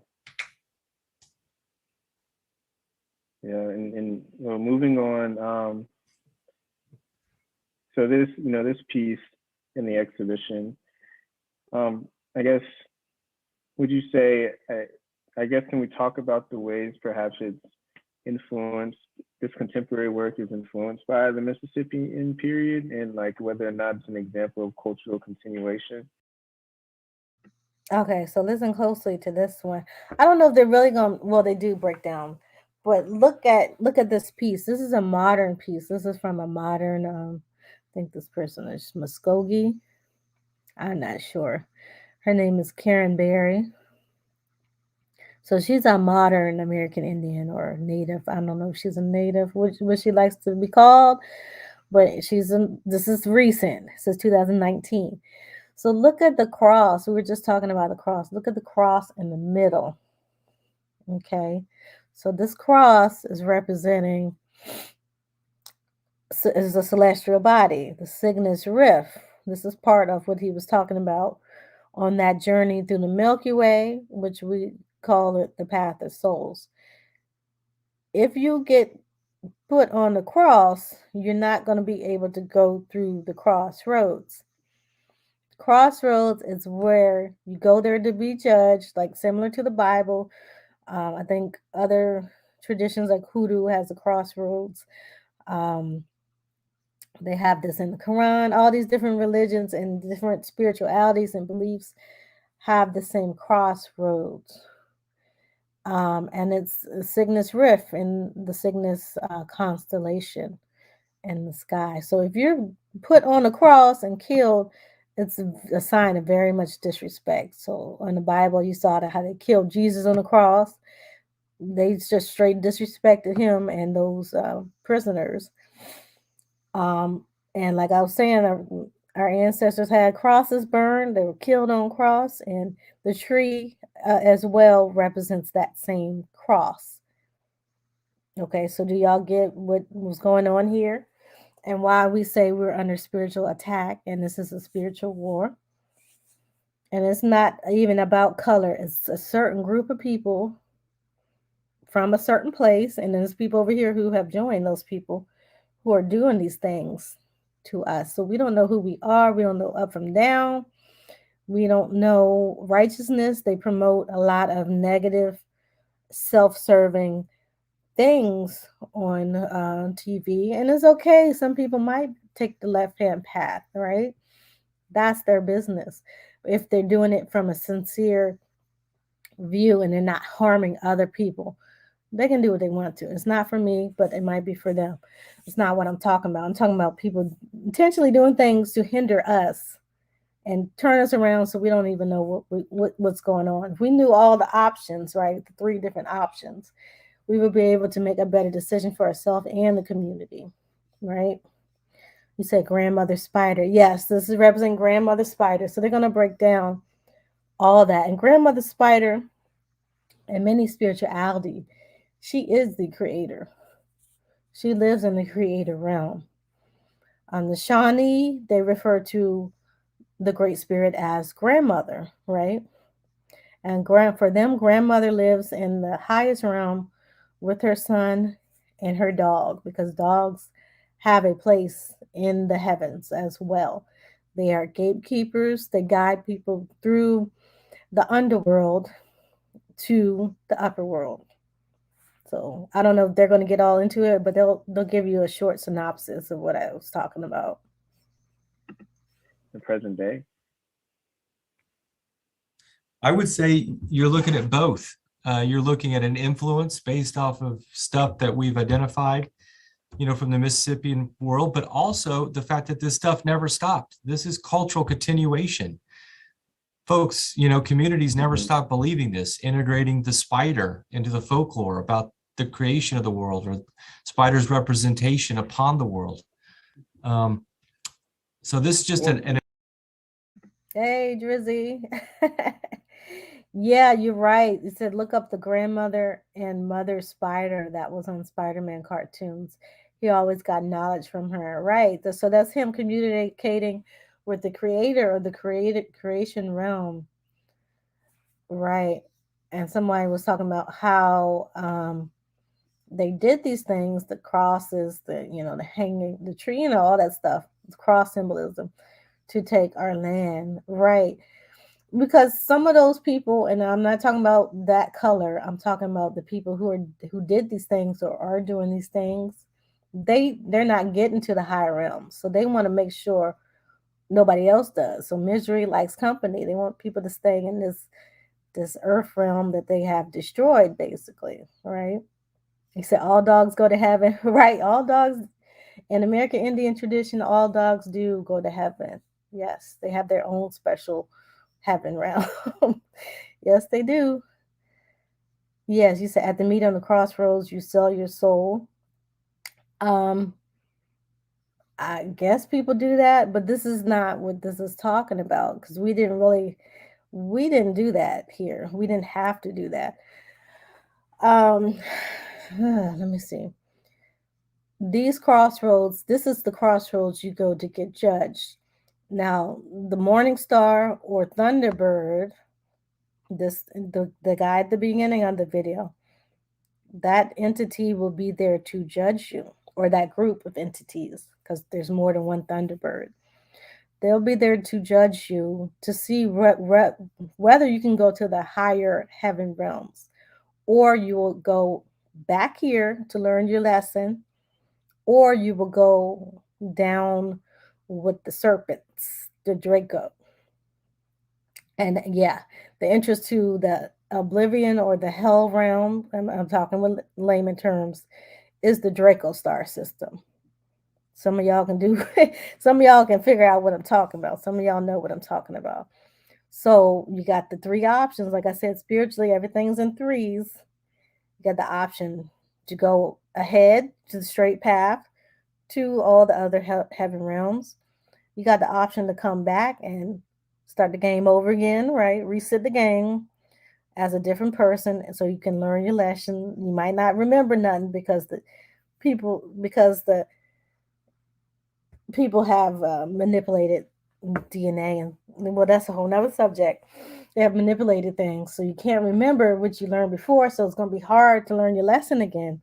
So it's better to get it right this time when you know this information, or you just going to get destroyed because you just terrible. You too bad. You can't be reformed. Excuse me. You can't be reformed, so you just not going to come back at all. So those are the 3 options that this crossroads represents. And then also the grandmother spider is the creator, And then water is connected to the creator, and water is life. And it says, called the light within. So you have all this within you, and you have the choice to do what's right for yourself and for the community. Embedded aspect of culture. In some Native American groups, both in the plains and the eastern woodlands, Grandmother Spider wove the world into existence.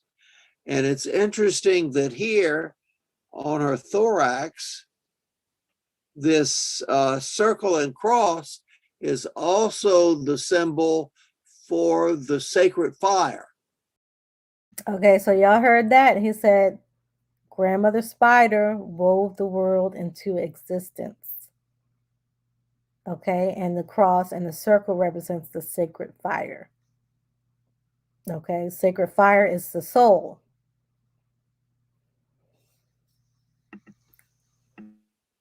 That is at the heart of many of the ritual performances. Oh, Drizzy, I knew you were Derek the whole. I didn't want to put your government or your or your screen name out. I knew exactly who it was. Okay.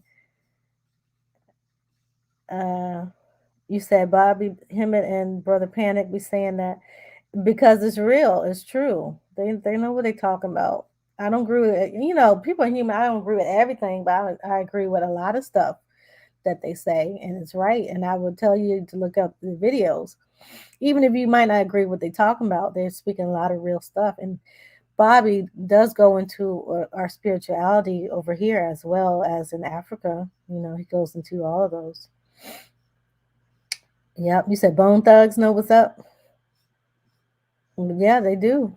They do. They talk about the crossroads, right? I mean, me at the crossroads. Yep. You watch that. We might have to do the video, like watch it with the sound off. You'll see the symbology of all this stuff that we're talking about. And you see the guy with the guy in black with the glasses and stuff. He represents the Water Panther, the Black Panther, or the dogs that I was telling you. Not saying that the man is a dog, but he's the symbolic of them guiding you right to these crossroads.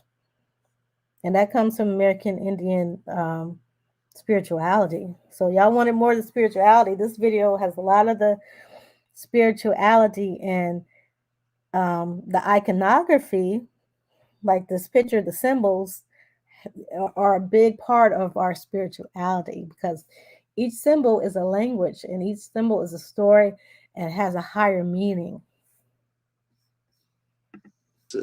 That these native people did. She wove, in that belief, she wove the world into existence. So it's basically a piece, I guess, talking about the creation of the universe. I'm sorry to hear that, Wildred. Sorry for your loss. Yes, she's exactly right. You have to learn forgiveness. You have to learn love. This is what all this stuff about. Okay, this is what the picture on here is representing, that unconditional love, right? Love from your mother, your grandmother, your father, your grandfather. Those are unconditional love. You have to learn that. And that's what forgiveness is. Even if the person's a piece of crap and you don't like what they did, and you know, you're not going to deal with them anymore. I'm trying to use clean language because it's 4:00. But you still have to have that unconditional love, especially for yourself first. Once you have that self-love, unconditional love for yourself, your flaws and everything, knowing you're not perfect and you're going to continue to try to get better, then you're able to forgive others. And you have to learn that lesson before you're going to get a pass from the Thunderbirds to the higher realms, right? You're going to have to keep coming back and learn this lesson. And clearly your mother, she's already learned that lesson. So she's in that good place. Yeah. No, I'm not distracted, Davida. I'm not distracted. I'm just answering people questions. You know, try to answer everybody's questions if I see it. You said the Charlotte's Web book come from Grandmother Spider. You can see some elements. You can definitely see elements of it, how she taught the pig love and all these things. how she was weaving that web and stuff. And that was like her whole ambition at life, it seemed, right? And well, I don't want to give away the story, but I used to love that book. I used to read that book over and over and over again. Karen Devine Williams, she said, "This is amazing, Tasha." I have cousins whose nickname are Thunderbird and Lightning and Papoose. Yeah, those are lightning is very important too. Papoose means child in Algonquin. Yes, it's metaphorical, metaphysical. Yes, it is. You said all my immediate family of the past 5 generations from Mississippi. Some say we're Choctaw and Cherokee, and I'm at the beginning stage of researching my native roots. So, well, good luck. There's a lot. I have a lot of videos on here. I have a whole playlist that might be able to help you. I'm gonna get into the Mississippi stuff. I gotta get back on the genealogy surname stuff, y'all. Just it's a lot of stuff to cover, and I'm trying to squeeze everything in, but yeah. You said plant gourds, shells, giant turtle shells are dried out and carved were ancient scriptures. Yes, that was what they were talking about with the shell. It's a very spiritual. So the palm of your hands, free hawk, is the map of life.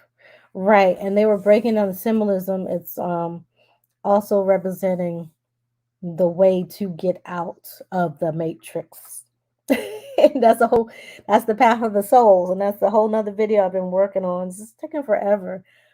Like this thing on Adobe software is irritating me. He said, "So you don't be lonely." I wish I could sing, y'all. The crossroads. Yep. Yeah, you said, "Oh, I get what you're saying, Damon. I don't repeat it to get demonetized and everything. I don't even think this is monetized. So I'm just on here talking to y'all." Emerald, you said, "Our culture is strong and vibrant. Most of us just don't recognize it, even though we live it daily." Exactly. Yep. Love conquers all. Exactly, Davita. The mounds and pyramids are your connection to the universe. That's exactly what it is. Right? It's like a belly button. Like your belly button's connection to your mother. And that's exactly what the mounds and pyramids are. Amplifier too, right? It amplifies that connection. Like I was telling you, the step pyramids has 9 steps. Those are the 9 levels of heaven, or the 9 higher realms. I'm talking layman terms so people can understand. You said some family members be doing too much though. That's why, I mean, all you can do is like tell them what you know to help them and help yourself as well. You can't just kind of force stuff on people. When you force stuff on people and you try to shame them and all this stuff, they're going to become combative and they don't want to hear nothing, and they're going to do the opposite, right? So you show people from your example. You be an example to people as well. It's a Tina Marie's song Deja Vu talks about this. When you die, you come back again. Right, Drizzy Breeze. Yeah. Yeah. You can tell Tina Marie knew a lot more than she let on. Even Rick James crazy, but even him. Eloise said, "Facts, me and my aunt wasn't getting along. A day before she died, she said she loves me. And I had to let it go and love her, say I love her too. I'm glad I did." That's the lesson, right? Love is the highest frequency.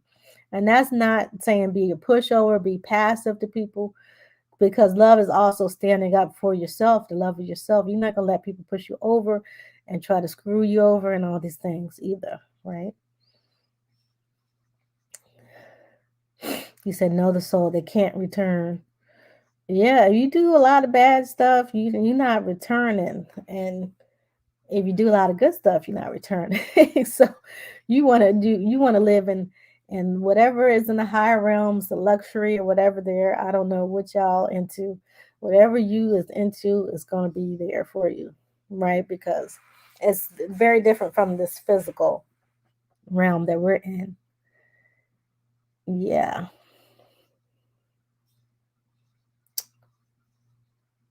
I said, why do spiders creep everybody out so much? I don't know. I guess because they like they're ticklish when they're on your skin and they kind of creep up on you. And people think you can get bitten by them. So um, people, I don't know. I'm not scared of spiders. I just don't want to be bitten by them. I'm just not scared of them. You know. You said Tina Marie spiritual. So Tina Marie Deja Vu so spiritual. Yep, Aretha Franklin's on the frequency too. Yeah, she definitely was. Okay, let me get back to the video. I'm doing too much comments. Let me get back to the video for y'all. And I guess the sacred fire is also, does that sacred fire symbol, does that speak to the existence of the universe and as well? Is this, would you, I guess, is it safe to say that this piece is somewhat talking about the creation of the universe, and that's why it has links to Mississippian, to some of this ancient iconography? I'd say it's certainly safe to say that. And if you'll notice that it's like Grandmother Spider is on an earthen colored circle, and she's surrounded by blue, probably water, that's in the shape of a raindrop. Mm-hmm. I mean, there's a lot of cool elements to this piece. I mean, Karen did an amazing job with this. And then the spider is carved out of a gourd too. And, you know, at the beginning of this, Kent talked about the tri-layered universe too, with the above, middle, and below. And then we described the underwater symbol, you know, being a whirlpool. Well, the sacred fire of the cross represents our world, with the sun representing the above world. So these motifs here too give you context to the world in which this piece is seen. Okay, did y'all get that? It's the same thing we were talking about earlier about the above, middle, and below world, right? The above world is with the 9 heavens. The middle world is where we live now. And then the below world is the underworld. And the underworld for us is not bad. It's not evil or anything like that. It's just a way, it's a kind of like a concept for those in spirituality, like shadow work. Okay, so you're gonna have to go through the shadows and get everything right before you can come out into the light. Okay, so you go through the underworld and you're led by the dog. You get past the water panther, the black panther. You get past the serpent, and then you come out through the Milky Way. So we're going to get into all of that, and that is the way out of the matrix. We're going to get into all of that in my Path of the Souls video, but I'm just breaking down what he was talking about.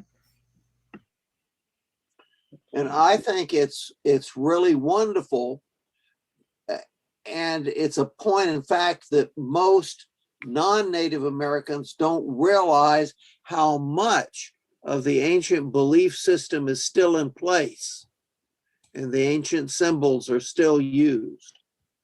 Mm-hmm.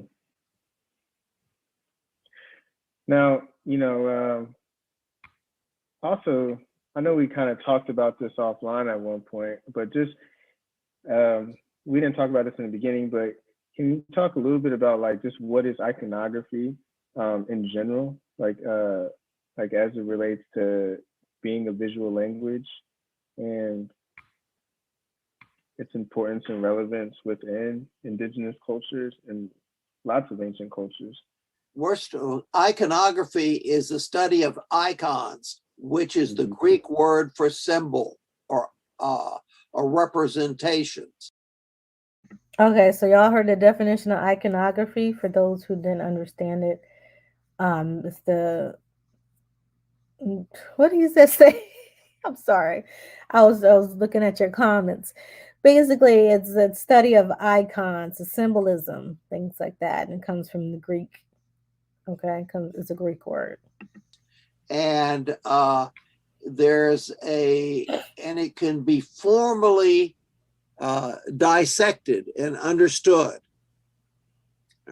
And Jim Knight of the University of Alabama has written a wonderful book on the process of iconography. I teach a class in iconography, but iconography is key to the understanding of these symbols. Wouldn't you say, Eric? Yeah. The icon represents a belief and thought and action, whether it's this world or the supernatural. And so you see, it's just a term used by representations all over the world. Mm-hmm. Okay. I just thought it was important to define that. No, absolutely. Surely, yes.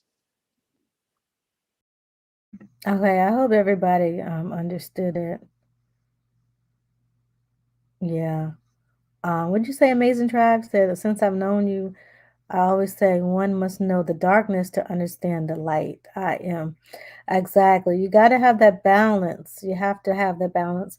And you have to work out your issues. A lot of us, we're dealing with a lot of trauma, emotional issues. Some people have genetic mental illness, things that is out of our control, but we can go into the darkness, right? Look at everything that happened, take accountability for your part, and then take note that you aren't responsible for the stuff that other people have done, and that you can live your life without being affected by what was done to you, right? So that is very important part of spirituality that we learn. And we used to have the talking circles to do this, what the spiritual people call shadow work, or I don't know what the Christians called, but basically we had the talking circles, and that's kind of like what group therapy, I would say, is exactly what group therapy was. We were able to sit down in a circle, right? Like we saw earlier, him sitting quote unquote Indian style, and talk about our issues and work it out, and even get advice on what we could do to move through that. And we don't have that anymore. And I think that would be something that we need to be bringing out, um, so that we can get a lot of people to be better. People don't want to go to one-on-one counseling. They don't want people, it seems like, people don't want to be thought of as crazy or whatever. So having the talking circles or group therapy seems like a better option for our community, and people can work out these issues. They don't have to go out and do destructive things to try to release this energy. Talk in a circle, have this ancient smoke that's clearing a lot of the negative energies out. Sit on the ground and be grounded. So hopefully a lot of, our people will start having these spiritual retreats, or just the talking circles. Like people in certain cities can all meet up at a park. New York, you go to Central Park or somewhere. Just sit in a circle and talk, at least once a month. Yeah. You said when you pray, who do y'all pray to? The American Indians don't really like, I guess, the grandmother spider, or the Ahone, or the great creator, the creator or creation, people will pray to. The universe, people will pray to, or just in general, just being a part of this creation, people pray.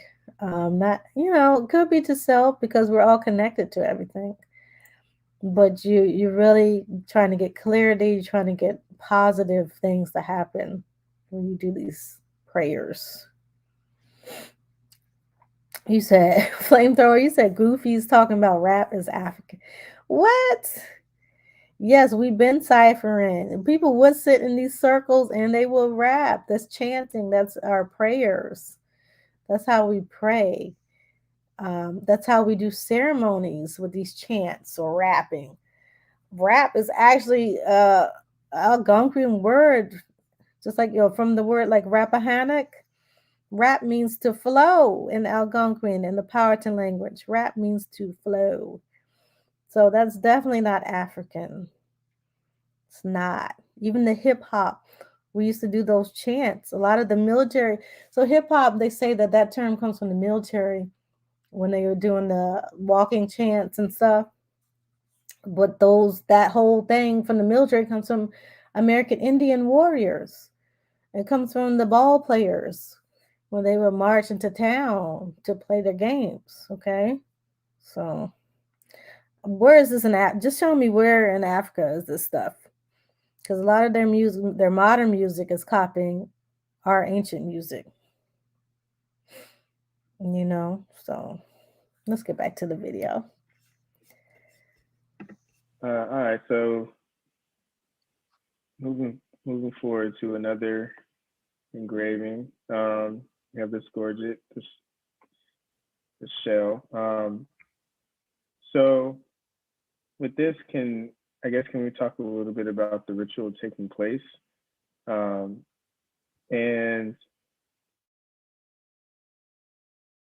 the importance of this ritual in terms of understanding various objects within the exhibition? Well, it's a dance circle. It shows two dancers, and you'll have to use your pointer. The outline of the shell is actually the dance circle, and you can literally lay it down and stand the figures up. Okay, so y'all hear what he's talking about, the figures. You see they got the rattles and things. They about to start rapping and trapping and dancing. So it's very spiritual to us to be chanting and rapping, playing music, the drums, right? The 808s come from these ceremonies. Y'all don't listen to what Kanye talking about is evil. The 808 comes from these type of ceremonies, right? Yeah, they're getting big mad about our ancient chants. They definitely do, right? So that's why I try to break it down to y'all. I'm gonna have to do shorts and stuff so people can understand. Yes, Rappahannock means what the people of the ebb and flow, right? Rap is flow. Water is very sacred, and water represents the creator or communicating with the creator, right? So that's what flow means. That's what, when the rappers say we about to flow, right? We about to rap, or let me rap to you for a second. I remember in the 70s, remember like trying to rap to the girls. Let me rap to you for a second. It's flowing. You're flowing. You're connected to creation, right? Getting your flow on. Right. That's why you see them, waters, the connection, they talk about drip now. We used to talk about ice back in with the late 90s, early 2000s. All these things are connected divinely, right? You said big flow right now. Yeah, I'm flowing right now, right? I don't have none of this stuff written down. I'm just straight flowing from the ancestors for real, right? The rain dance, the dance of harvest, all these things, and they were flowing, and that will get the rain flowing, right? And some of these ceremonies were by rivers. So once you go to places like the Etowah Mounds, you'll see it's right by a river. And when we went out there, a couple of us were over there flowing by the water, right? So you sound dropping bars, right? That's what it's about. Yeah, fluidness, right? Yeah, our languages were very fluid, very fluid. You said, let me rap to you for a second, darling. Rhythm and poetry, right? It's rap is divine. It's definitely, you said Ric Flair drip. Yep, and we already talked about the Suki. The Sukihana is the flow, water, wetness flowing. Right? Oh, appreciate the super chat, fourth pad. Well, thank you. They not. I try to check the monetization. Excuse me. They won't let me monetize this video. I'm talking too much truth. So I appreciate you guys with the super chats.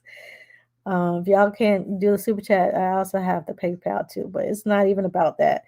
I'm just gonna leave it demonetized. It's not a big deal right now. We used to say, let me rap with you. Exactly. Yeah, the elders still be like, pull you to the side and say, let me rap with you.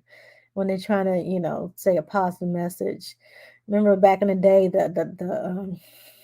it's just, I don't know if I want to say this word because I know children are listening, but the men that used to control women and get money from them, they used to rap. They used to have rap battles and flow.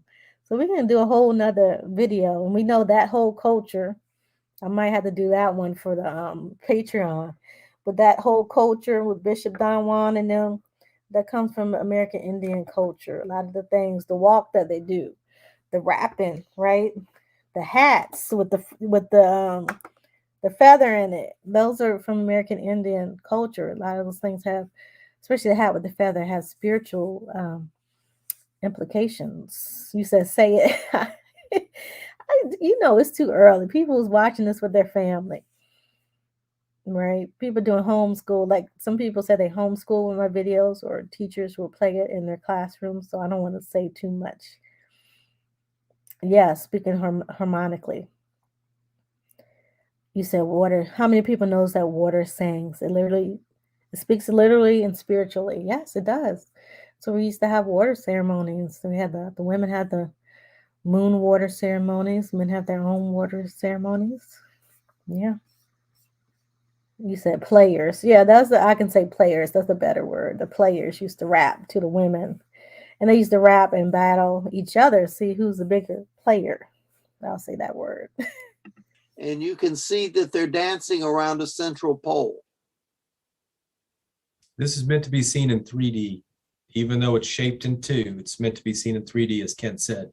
Imagine that circle behind them folding down, and that's the circle. And what's cool about this too is you can see rattles in their hands. I mean, Okay, did y'all catch that?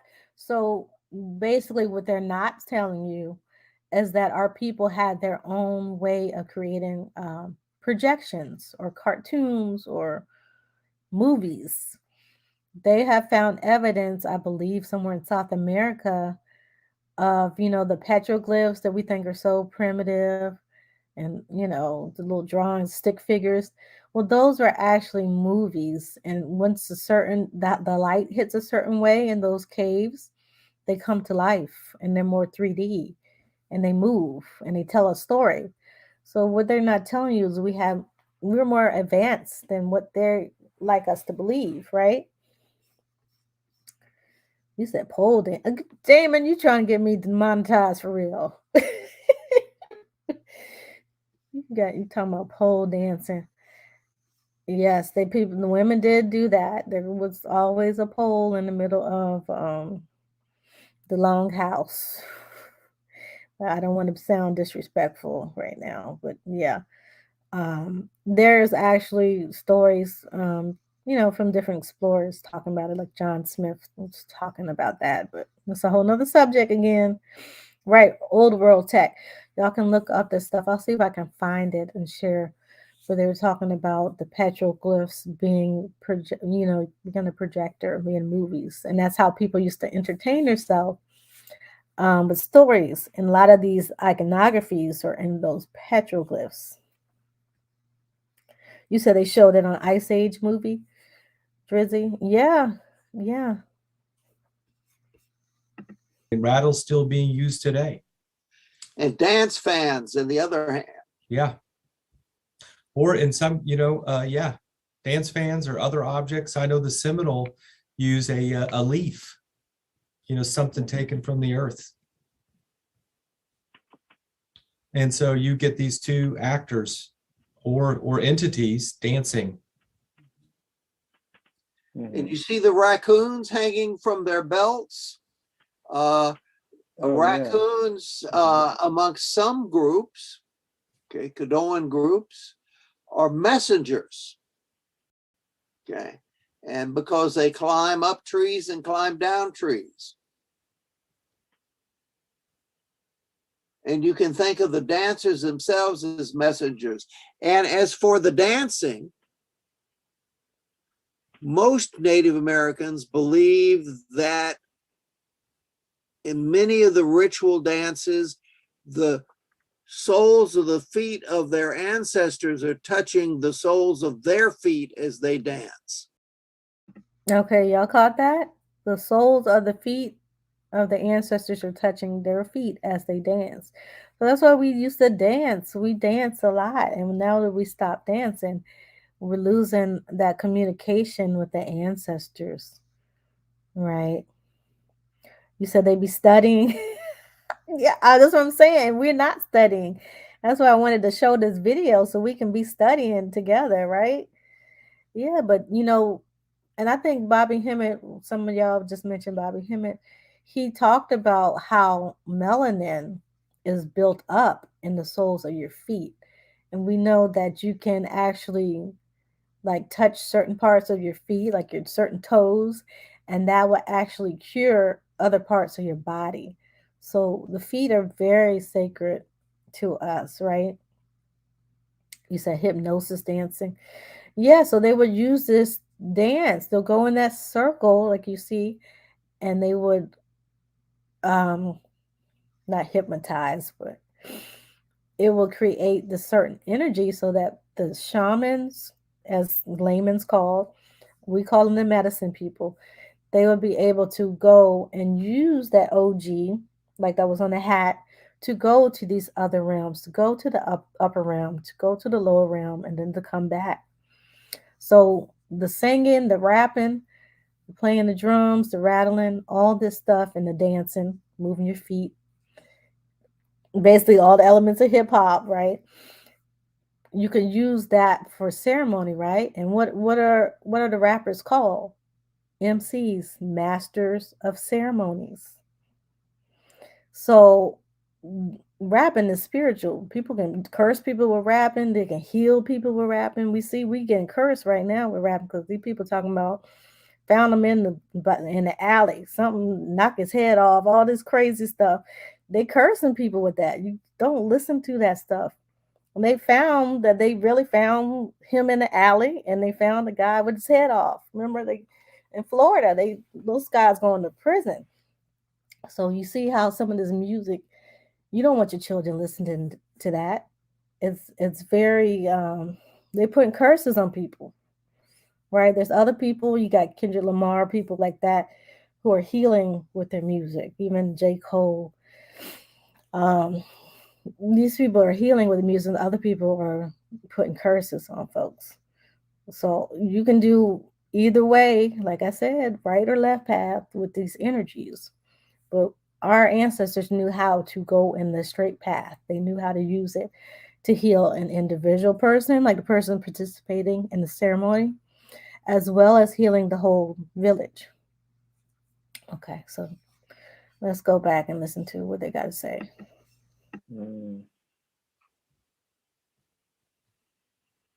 Okay. So it's a way to connect with the ancestral plane and the other world. And the other world.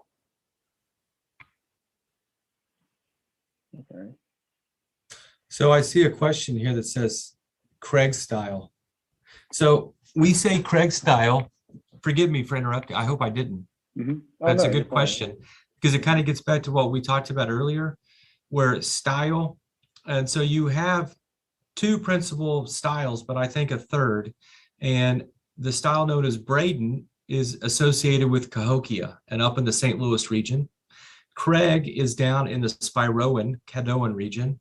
And the third type, which is called Holly Bluff, is found down around the Moundville or Alabama region. Okay, so y'all heard that, him breaking down the names of the styles for those nerds like me who read the catalogs, who research this stuff. He just telling us what this stuff means. It's just different regions. And you see how they're all connected. Cahokia, Oklahoma, and Alabama, how he connected all those places. Those places are all connected, and a lot of them are the same people. Well, they're related. Like people are blood related in those regions. You said around the mounds, exactly. So the mounds, they don't really go much into what the mounds are. The spiritual meaning of the mounds. They're kind of going into what these items, which they found buried in the mounds. And usually these things were buried with an actual person, like a chief or a medicine person or one of the council members, people at higher ranking. These were buried with because they had significant spiritual meaning, and they felt like these things would help them go on that path of the souls. So once you go on the path of the souls, you're basically immortal in a sense, because you would have that option. Even if you get to the heaven realms, you have the option to come back, and then you have the option to go back there. So you literally become an OG. You become an OG at that point, and that's the goal, right? If you're spiritual, the goal is to become an OG. Y'all get it? Y'all hear all the hip hop and all these different cultural references. So the goal is to become an OG. And we know that the gangs and stuff are basically based on our warriors as well. And like I was saying before, his excuse for the name being a furniture in Europe, we know a lot of their language comes from us. And we know, yeah, the last OG. We know, like Chicago, they call the elders and the mothers of people OGs, right? And the gangs, the OG is the leader, the older gangster, original gangsters, as they call them. So within spirituality, we have the OG symbol, and the goal is to spiritually, literally become an OG. So you'll be able to travel to the highest realms, come back and reincarnate into this realm, go through the underworld, come back to the higher realms, do wherever you want to do, right? Original God, yeah, whatever. You're really becoming a part of the creator at that point, or you're becoming a thunderbird. Some of our ancestors have already done that, and we have lost the memory of that. So tapping back into this information will help people become OG, basically. And so each of these styles is represented of a location and kind of the type of items or motifs that are being incised or used. And so what you're kind of looking at is a lot of the what we call Holly Bluff style seems to be snakes, serpents, and underworld motifs. A lot of the Craig seems to be real world motifs, and Braden seems to be upper world motif. So each of these seem to be representations of a space within the supernatural realm, and each of these locations may be associated with that too, and associated with sacred geography. Now, Carrie, for the listening public, there's a catalog that they can get at your museum that deals with a lot of these subjects, because some of this information is complicated. Okay, so they're about to go into the catalogs. I don't know if y'all caught what he was talking about. These items are basically sacred geometry. Okay, they connect with the universe. They're portals of the universe. This was what he's talking about. So they're about to get into the catalogs. Like I said, those of us history nerds and stuff. Those are basically books. They're like those big, thick books that cost a lot of money. I think the average one is like $100, $200. But you can usually get them hardbound, and they got like a nice glossy cover. I'll post some pictures of the catalog that he's mentioning that I bought, and it came fast. I would recommend to get directly from his museum, because it's going to come fast and it's cheaper than getting it on Amazon or getting it on Barnes and Nobles or A-Books and all these other places. And it came like within 2 days. I paid for it. It came in 2 days. I think it was like $60 something, which is cheaper than the $100 something, $200. But it's a big, thick book, and it has all the pictures that's on this video today. And then they also have more commentary and, information. Some of the stuff that I'm saying now, they have it in there so that you guys have a source when people are saying, oh, but where did that come from? People don't want to believe us. They believe when these guys are saying it. They don't want to believe when we're saying it, or when other American Indian or indigenous people are saying it. But so they've taken the information from the indigenous people and from their own research on the items, and they put it in catalogs.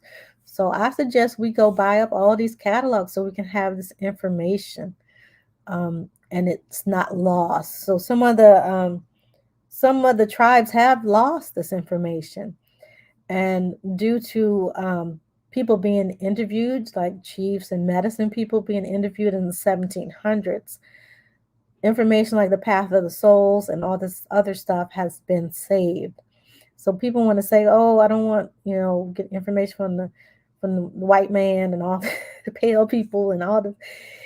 You can't look at it that way because our people, some of the people were being elitist, and some people were hoarding information. Information was lost, and luckily, some people were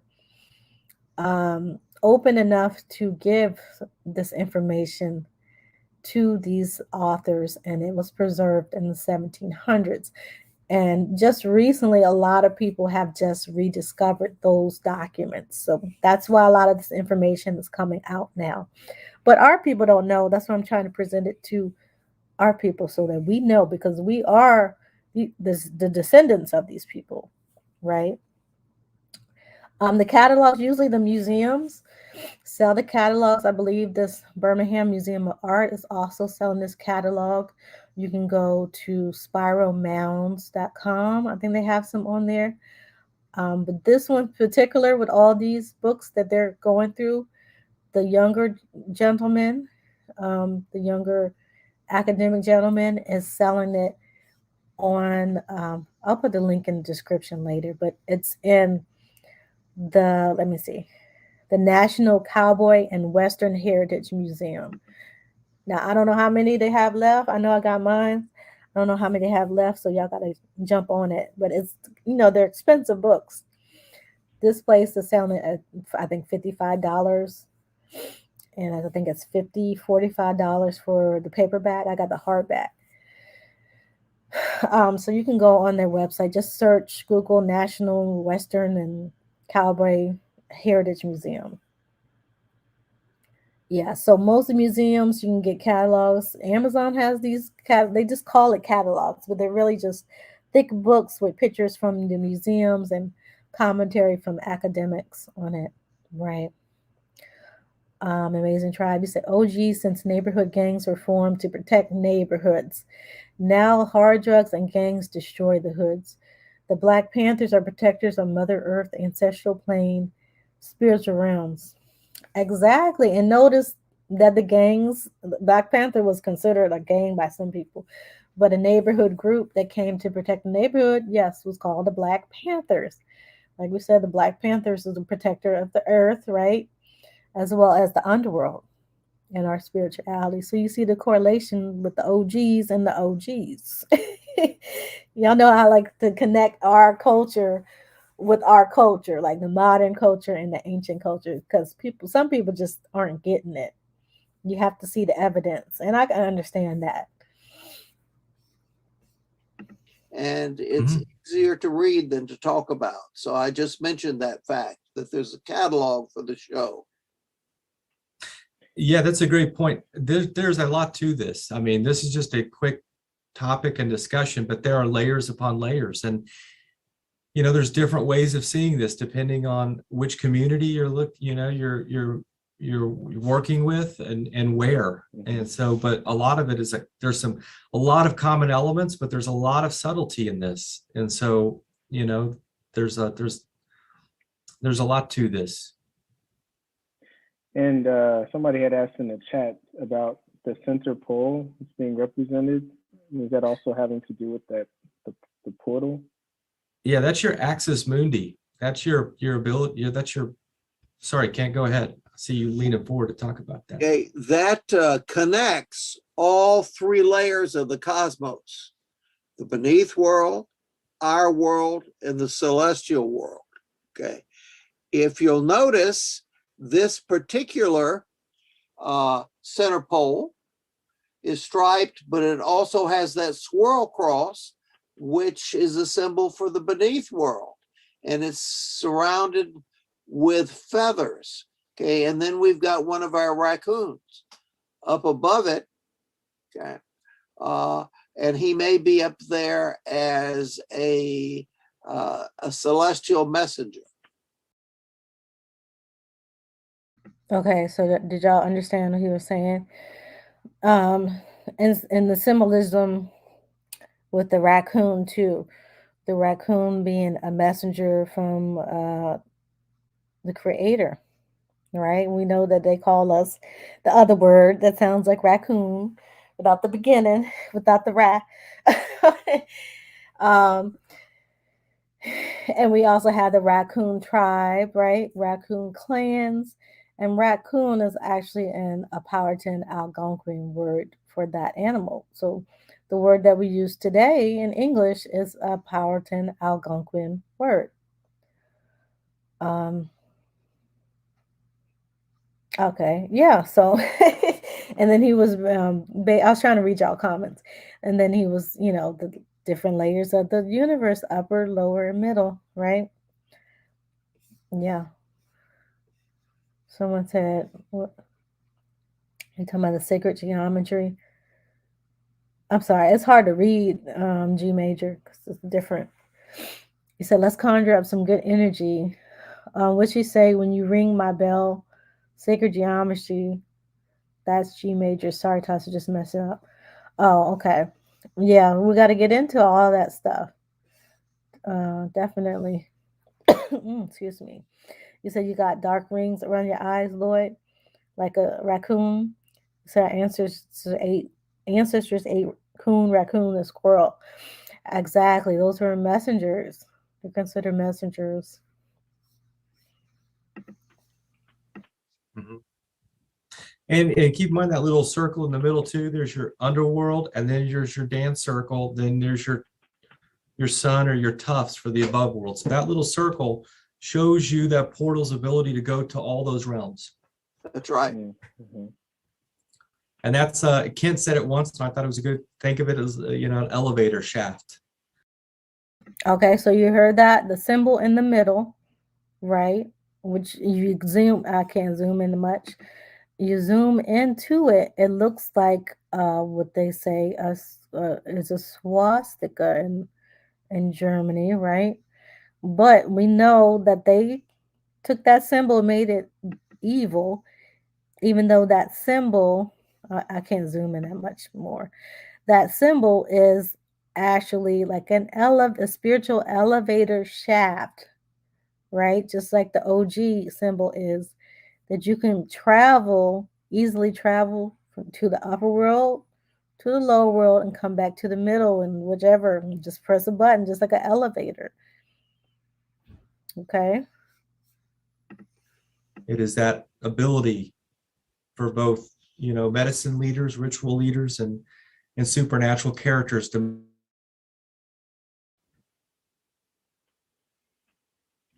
Okay. I think we have time for maybe one more before we get into questions.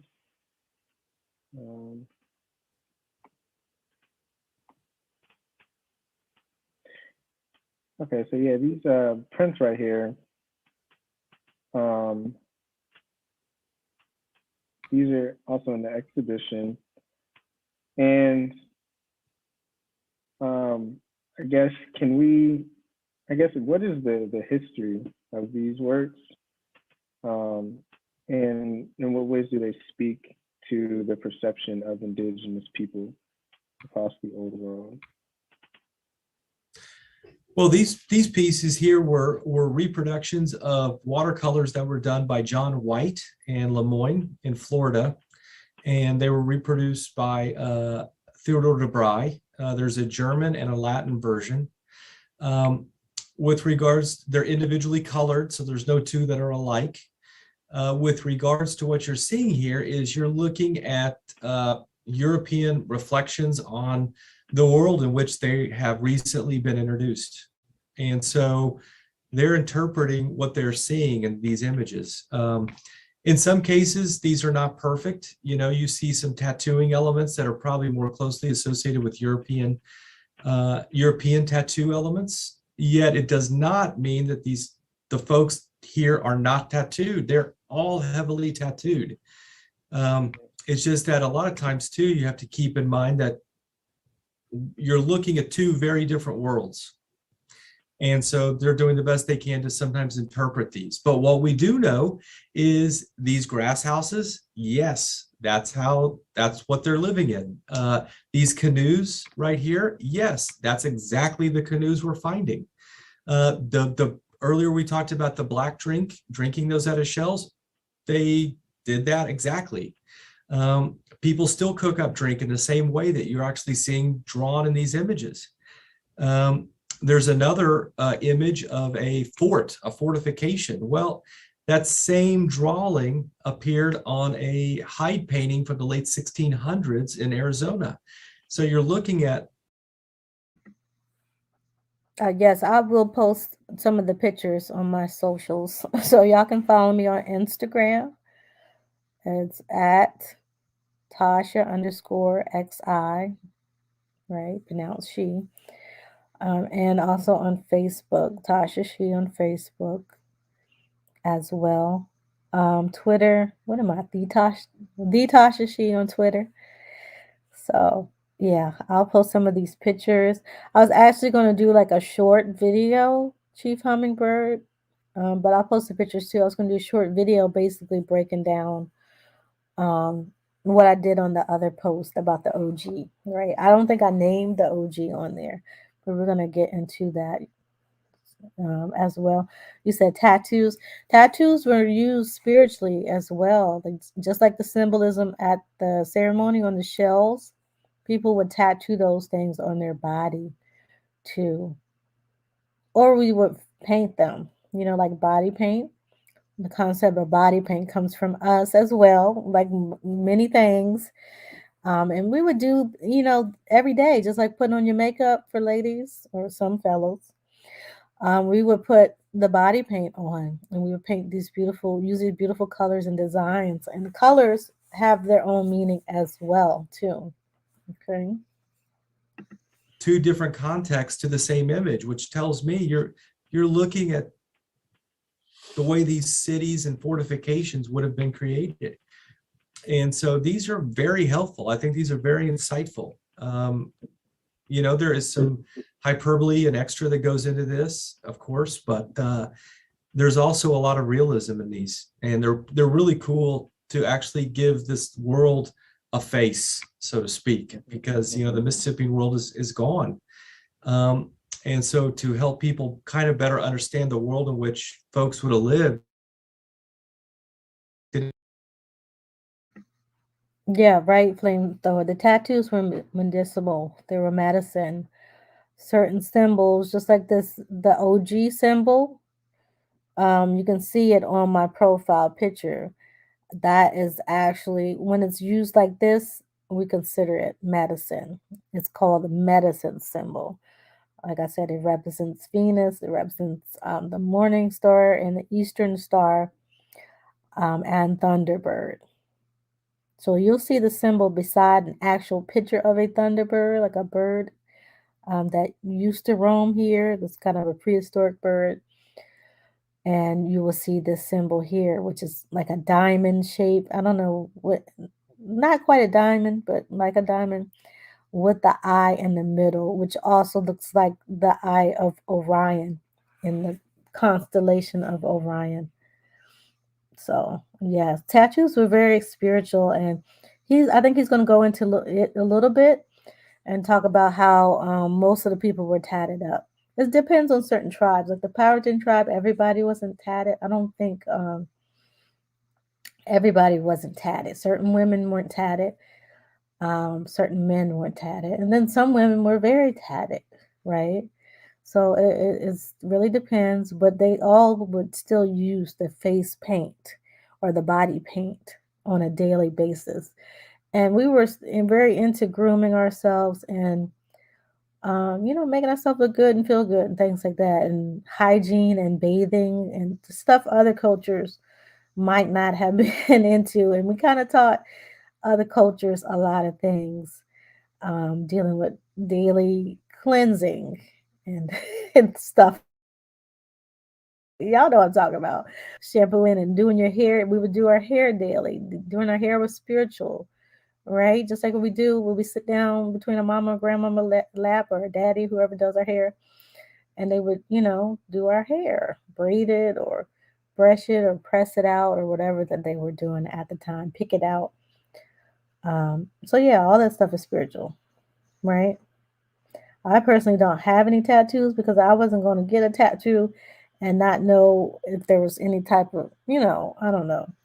At the time, it just wasn't for me. But I know that tattoos are spiritual. There's certain people who are indigenous who give people indigenous or native tattoos. And you can find those tattoo artists to get a spiritual tattoo done. Okay. So, I would do it the right way if you don't have tattoos already. And the tattoos that you have doesn't mean that you did it the wrong way. But if you already have tattoos, I would try to get, spiritual tattoo as well. But that's just my suggestion. You said looking at old photos is very spiritual. It definitely is. And I would suggest meditating, especially meditating on those step pyramids or the mounds. Um, that was suggested to me by a brother named 8 Eagle. He has a YouTube. I think y'all see me on his YouTube before. 8 Eagle, a couple years ago. He suggested that I meditate on the mounds, and that's before I really got deep into the information of the spiritual elements of the mound. He was exactly correct. He has a lot of information. Very, very knowledgeable man.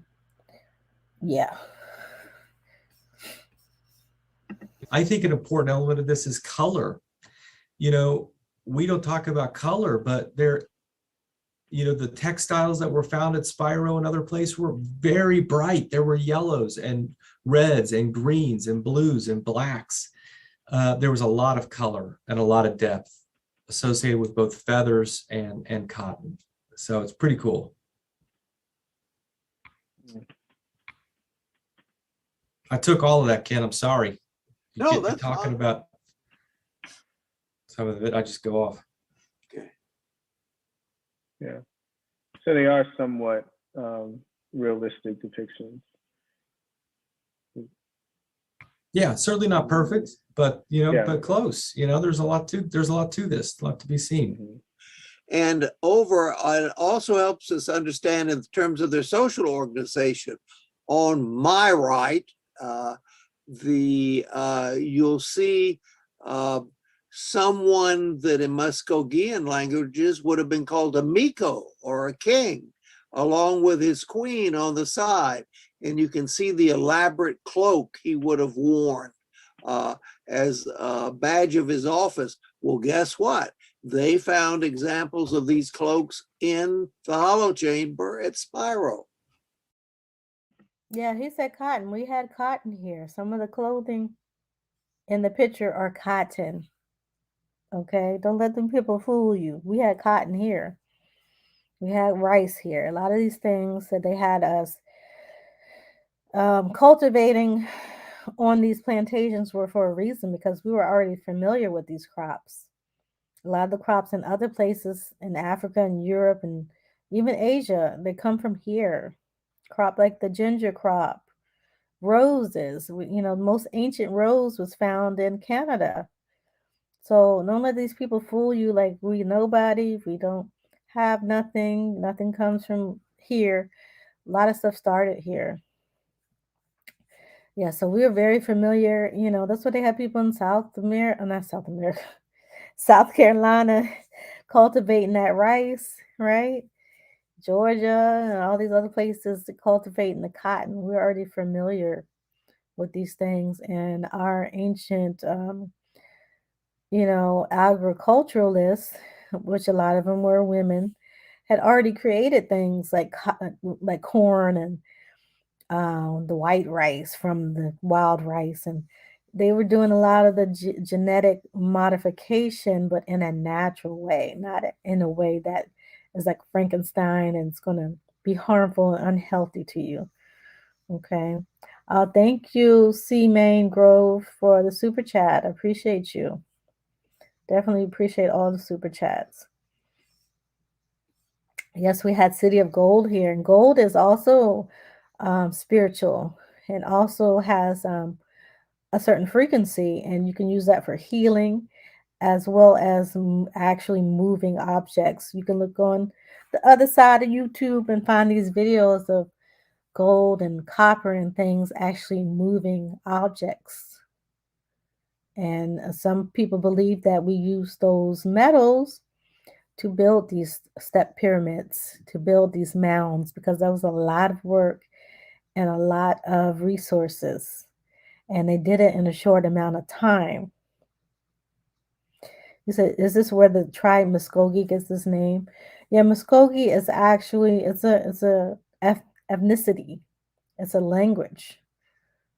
You said Mississippi, yeah, that's a tribe too. All these things have words, and usually they're correlated with actual region or a name for a region or a person who maybe had created the tribe or ruled over the tribe, right?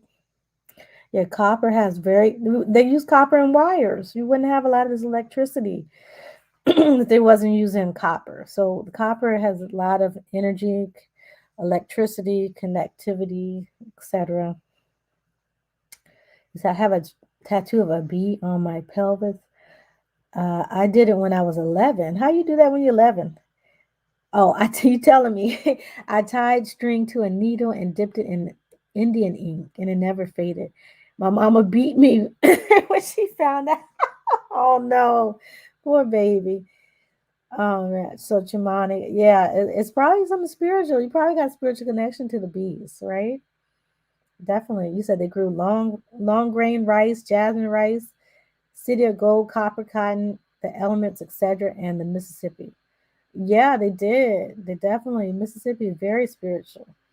Mississippi means water king. I can believe that. We know Suki means water, wetness, right? Wet. Yeah. Or king of the drip. Could be. Excuse me.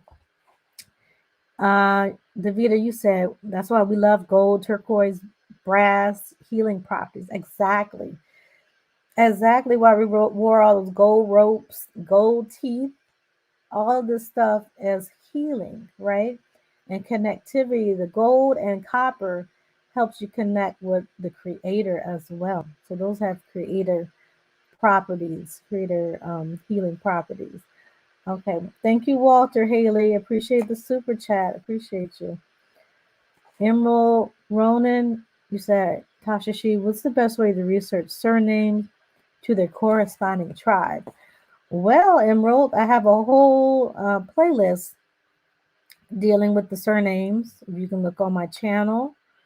And like I said, we're going to be dealing with Mississippi and Alabama soon. We're going to get into Florida, right? We're going to get to Maryland. I know we did Maryland. We did some of Maryland. We're going to get to Upper Maryland area, as well as Delaware, Jersey, New York, all those places. Excuse me. So check out the surname ones and see if you connect to those people. Just like with Mississippi, a lot of people from Mississippi, like I keep saying, they descend from people who come from Virginia and North Carolina. So just because your family is in Mississippi now, don't just automatically think you're Choctaw or Cherokee or Natchez or whatever the tribes over there. A lot of people come from Virginia, right? The people in North Carolina a lot of them come from Virginia originally. So you're gonna have to check. You might be connected to Virginia, Maryland, and somewhere else besides Mississippi. Now, some people are indigenous to Mississippi, so that's why you got to do your genealogies to see who you are. You say your Mima drunk water out of copper cups, and so do we. Yeah, copper. Get those copper cups. Get those copper pitchers. Those do have they put a certain frequency into your water, a positive frequency. So it's definitely good to get that. You said you bought the Powerton word book. Yeah, see those books you gotta get. What I had to do is I had to get several books as well as speak with actual tribal people who teach it and speak it. It's very complicated, and we still don't have all of the words. I think we probably had 30% of the words. I actually have a Powhatan language class if you're interested in that too, God, on adinaacademy.com. So you can take that. I'm going to have a second part to that to do more of the actual, the intermediate one, do the actual more conversation. But I have the basic one out right now. You say you have a picture of when you're 4 years old, and your family had feathers on your head. Oh, wow. Yeah. You said copper deposits. Yeah. Yeah. Okay. Oh, I'm missing a whole bunch of chat. Yep, the migrational patterns, Davita. Yeah. Yeah, we did cover some of the Georgia one. I'm gonna do another one to get more into Georgia because Georgia is very complex. There's a lot of history of migration in Georgia. So we're gonna get into that. Let me get back to the video though.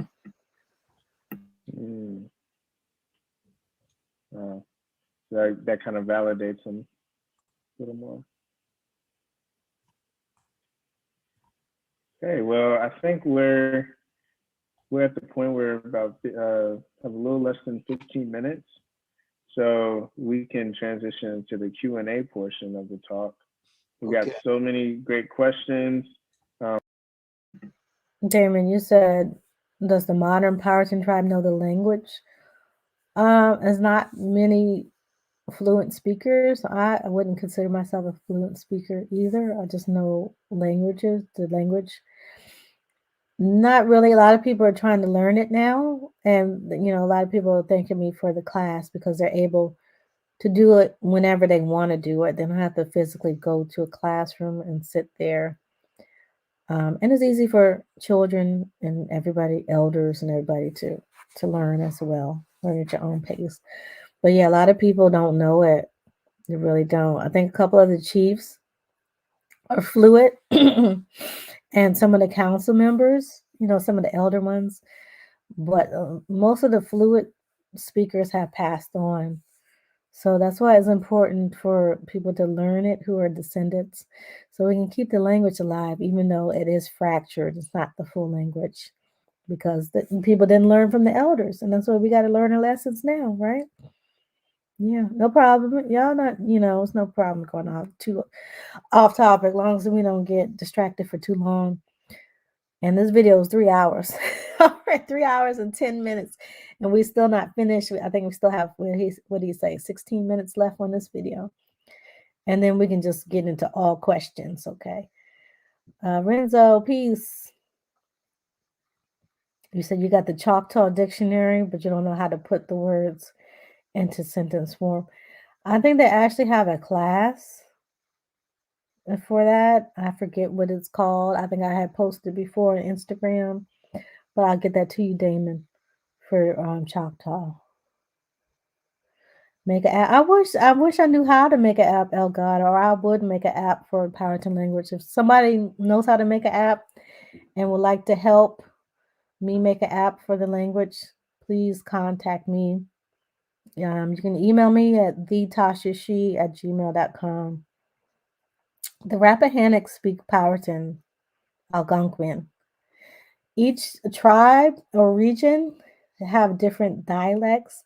Like the Patawomex or the Potomac tribe, they have a different dialect than the Powhatan in South. I mean the Potomac, like the Pamunkeys. Slightly different, but pretty much the same. So we have a dialect with the T dialect, like tap. So use the example Rappahannock. There's Rappahannock and Tappahannock. Those are the same words, just different regional dialects, as well as dialects amongst gender. Because the women, you spend most of their day with women, and the men spend most of their day with men. So some of the dialect was slightly different. That's why we lost a lot of information.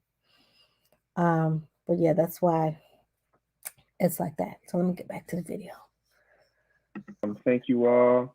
If you do have any other questions, try to use you can use our chat. We'll try to pull what we can, but if you use our Q&A function, in Zoom, then that will just make it a little bit more streamlined for us to look through. So you can see that in the bottom of your menu. So I'll start pulling these questions up. I think I have to stop the share for a little bit so I can pull them up, and then I can go back if there's a specific image. Okay, we need to refer to. So first, we'll start with Tatiana's question. And they had said, has there been any residue analysis conducted on these pipes? Was it just tobacco use, or were other substances, for example, dogwood, also used? I'm mostly familiar with tobacco, not on these pipes specifically, but others, and it was a form of tobacco called Nautica rustica. It would have been is there an hallucinogenic elements to Nautica rustica? I think that there are. There is. Yeah. So that tobacco, the Nautica rustica, is the tobacco that we had in North America. South America and the islands had a different tobacco, and I forget how to pronounce that one, but it had a different name. So what the Europeans did is I think they blended both of those types of tobacco together to make the current like tobacco that they smoke in pipes, and then they added all the type of other stuff into cigarettes and stuff in the stores, and actually still use Powhatan people to this day to work in Salem. What I don't know all these brands, Newport, all these different brands. A lot of them are located in Virginia, or they take people from these tribes and use them to mix the formula for these cigarettes. Okay. Yeah, you see the symbols on his shirt, right? This symbol right here, I know people have other, let me see if I can zoom in. The symbol on his shirt, you see that spiral, that's representing the universe, like our galaxy, right? Galaxies are shaped like this, and in the bigger form, the universe is shaped in that spiral. And the universe is a flat, ever expanding plane. That's how they say it. You can see pyramids on the shirt too, as well. You said, where do you get some of that? The tobacco or the shirt? You can go to any tobacco shop, get the tobacco. The shirt, I'm not sure. I really don't know. And also, yes, there were probably other substances that have been found. I don't know the full range, but that's written up. There's several books on tobacco use amongst Native Americans. And an interesting thing, while I'm thinking about it, tobacco, where you will often find it, the Nautica rustica, where you find it growing wild, is in cemeteries. And that opens up all sorts of things about tobacco being a contact mechanism for reaching the ancestors. Okay, y'all got that? He was trying to drop some jewels. The cemeteries had grown the tobacco there, right? And some of us in Virginia, we see the tobacco just randomly in the woods or in the parks. I think I showed y'all before when I went to one of the parks. I forget which one is it. I think it was, I can't remember what park it was. The park that we saw that had the plaque saying that it used to be a plantation. And then before the plantation used to be an Indian village. That park had random tobacco planted around. And it was right by the water. It had a nice little beach there. I think that's the Chesapeake Bay that is on the beach. But tobacco is very spiritual to us, and so we had the tobacco shop Indians. They couldn't have a tobacco shop without one of those Indians giving them protection, And even now today, the cigarettes, I think they're doing something. Like I said, we have indigenous people working in these factories. I think they putting a little curse on folks. I don't know. It's just what people are getting sick from them, because the original tobacco people were not getting sick, you know. So now the American Indian people who know that they're Indian, I don't see them getting sick from it, to be honest. So it's really people who have identified with colonization. Yeah, our people smoke Newports, right? Yes. Yeah, we need people to grow it, Davita. Once y'all get your farm and everything, maybe y'all can grow and sell it to us. But yeah, we definitely need more growers of the sage and tobacco and sweetgrass, our spiritual stuff. We really need to buy from our people, you know. Yeah, they put indigenous people mixing up that formula. Definitely. Yeah, my grandma smoked them Newports too. Yeah, it definitely. I mean, because that's part of our tradition. It's just that they start adding these chemicals to it, and that chemicals and the other things that they add to it is what's harming people. People didn't used to be harmed; they used to be healed from pure tobacco, the pure spiritual tobacco.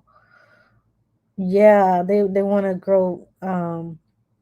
You want to go to cannabis too? Yeah, the cannabis is spiritual as well. The pure cannabis, not all them zombie weeds and stuff that people are putting out there. Yeah, the original strands, because they're getting really GMO with that too.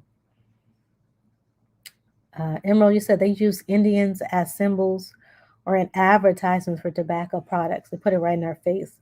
Right, and the ones that they use look like us, right? Definitely. You said I grew up harvesting tobacco when I was little. Yeah, James, you can actually get funding to create a tobacco farm. Government will pay you to do that nowadays and give you equipment. So you need to look into it.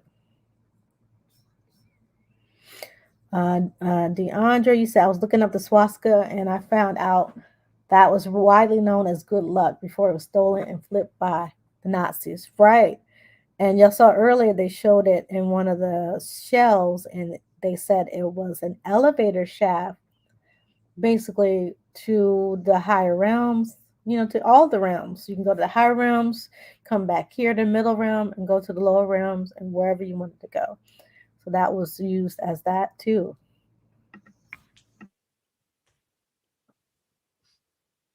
Okay. But yes, other things were being smoked.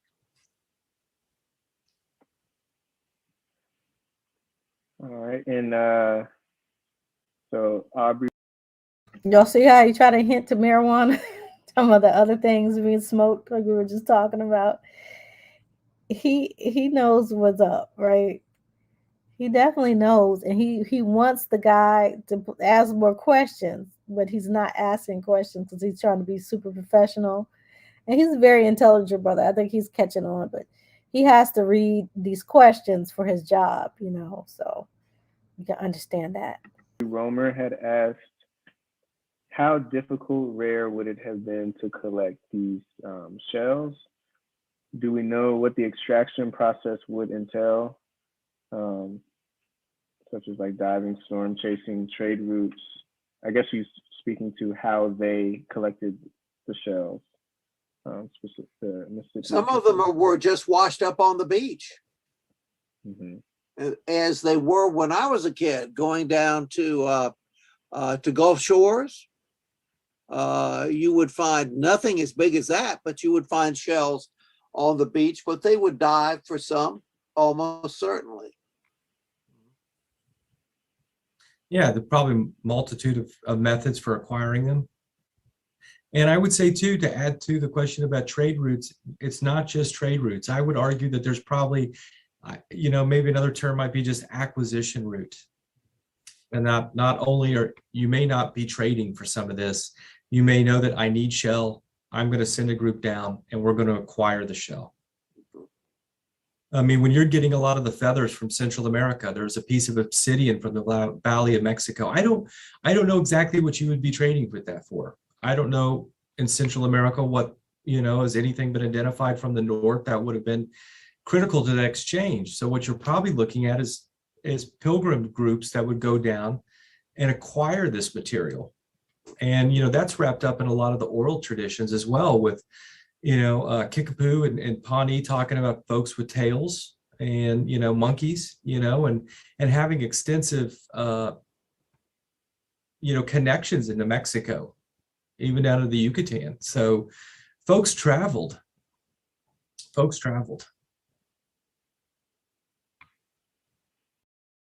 Okay, so y'all caught that right. First, he didn't want to admit that they only, he was talking about the Florida Keys is the only place they went.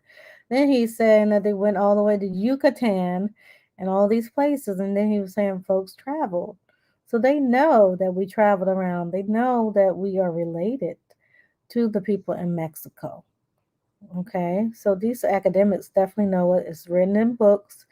It's just that we don't know it. And then there's other people who think they're so smart and don't want to learn and listen and only want to listen to the basic textbooks, which is very limited. Even these academics will tell you that they have to edit out most of the information to have a concise lesson plan, right? Concise curriculum.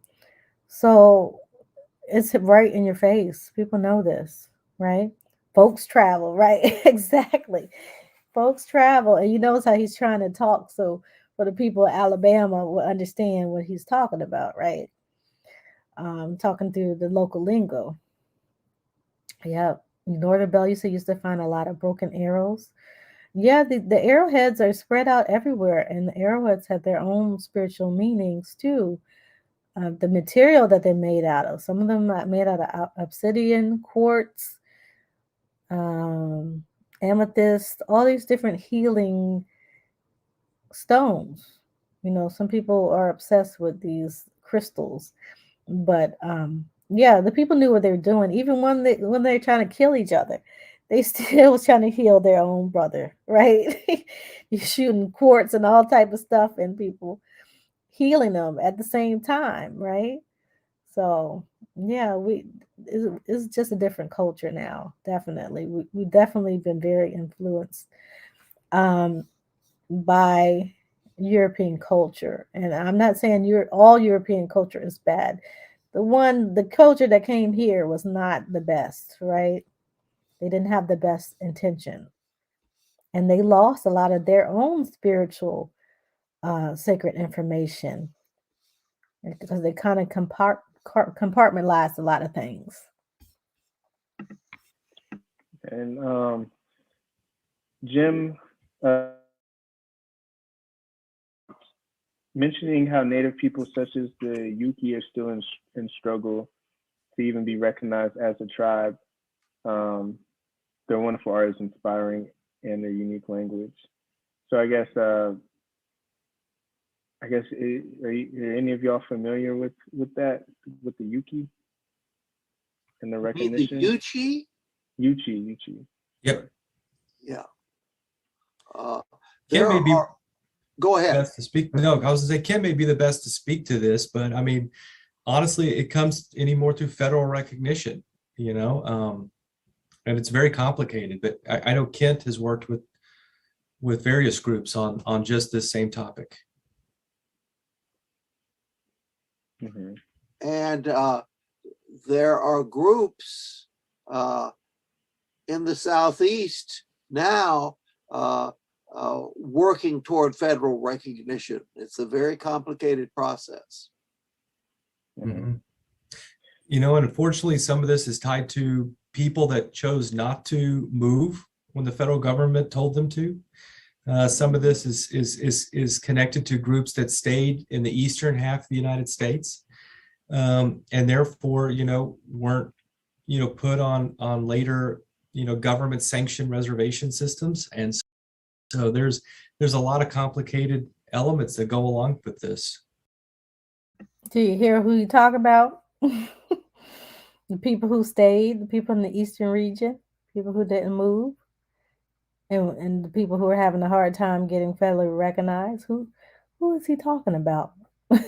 He's talking about our people, right? Definitely talking about our people over here. Yes, thank you, Davida. You saying the same thing. There's also a lot of groups that are tied to larger groups. The Seminole and the Muskogee, once part of a larger unified group that broke up later on.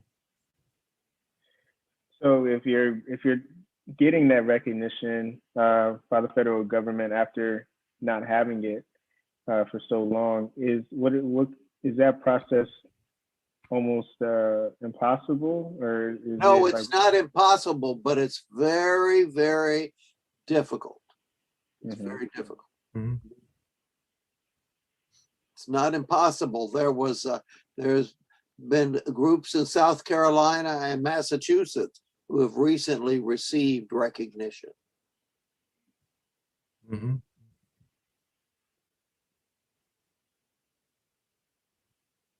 Okay, and Top Dollar had asked, did Native Americans have rituals and leave artifacts around water sources, especially springs, to give thanks to the water source? Has there been any artifacts found at these locations to indicate rituals that were performed? And if so, what artifacts would have been found? Well, In particular, I'm thinking about, gosh, I've just forgotten the name. It shows how senile I am in my old age. A professor from North Vince Carolina, Stephanitis and David Vince Docker, Stephanitis, one I thought. who's been able to trace certain types of pipes made from a specific type of limestone, okay, to the location of where a whirlpool would have been in the Mississippi, on the Mississippi River. Yeah. Yeah. So y'all caught that? He said he was able to trace the pipes to a stone, a limestone, right? And we know, well, I'm not even going to get into that. But I was going to get into something else, but that's taking us over the river, over the ocean. But he was saying that the pipes were made from a limestone found in a whirlpool. Remember, they showed the whirlpool symbology, iconography earlier, found inside the Mississippi River. So how are they doing all these things? Like today, we would need technology to dig stone. You know how big limestone blocks are, out of an actual moving river, to carve and whittle it down into a pipe. Just think about that. You said get into it. I was going to talk about the limestone that they use on the pyramids over there in Egypt. That's what I was talking about. But I'm sorry, I just ate some walnuts. But yeah, so just think, they try to act like the people were so primitive, but we had technology that they don't even understand yet, right? Oh, you caught it, James. Yeah. Yeah, they don't understand the complexity and the reason why these people were doing that for spiritual reasons. Coming from a whirlpool. They already showed you the whirlpool is basically the swastika that we showed, right? The positive one, not the evil one. And that was an elevator shaft through the different levels or worlds or realms. So it's a lot of spiritual meaning behind that pipe. And most likely the pipe was used only in ceremony if it was from that. Yeah, limestone still being mined. Exactly. That's just south of Vicksburg. David and Ben wrote an article in the Gilcrease Journal, but also you might be able to find that online, talking about that. But what Vin and David determined was if you have a certain material type, i.e. limestone, well, it's only found in a certain area. So once you identify a limestone, you can go to that quarry site. You know where that limestone is found, and they did just that. And they traced it to a whirlpool site on the Mississippi. And so it was important that that stone be associated with that whirlpool site. So there certainly would have been a power element associated with that material location.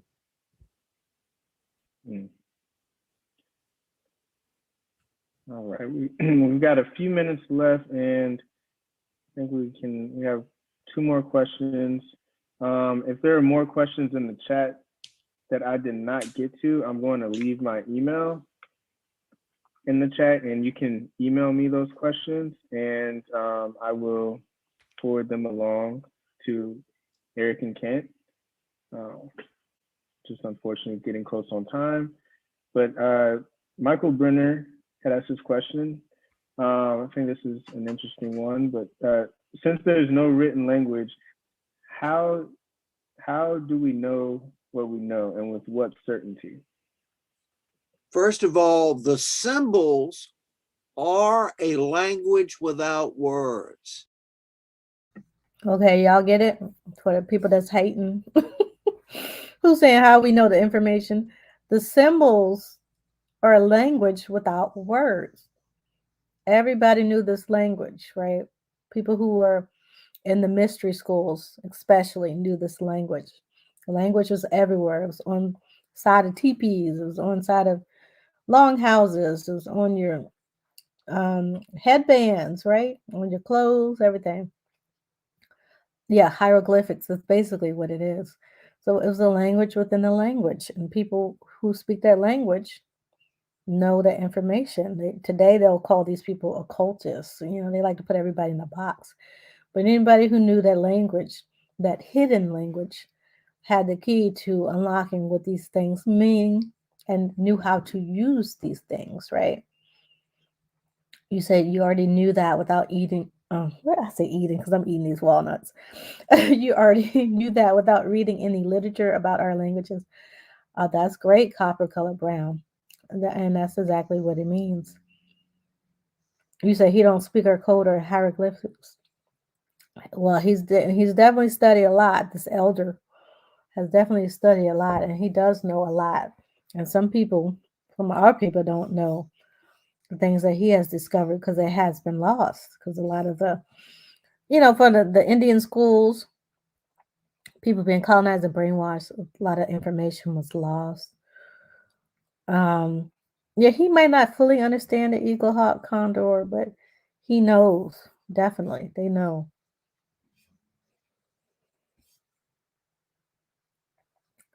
You said explain the stone, Mr. Hardy. You said explain the stone used to help cut the Egyptian pyramids. I don't think they used stone.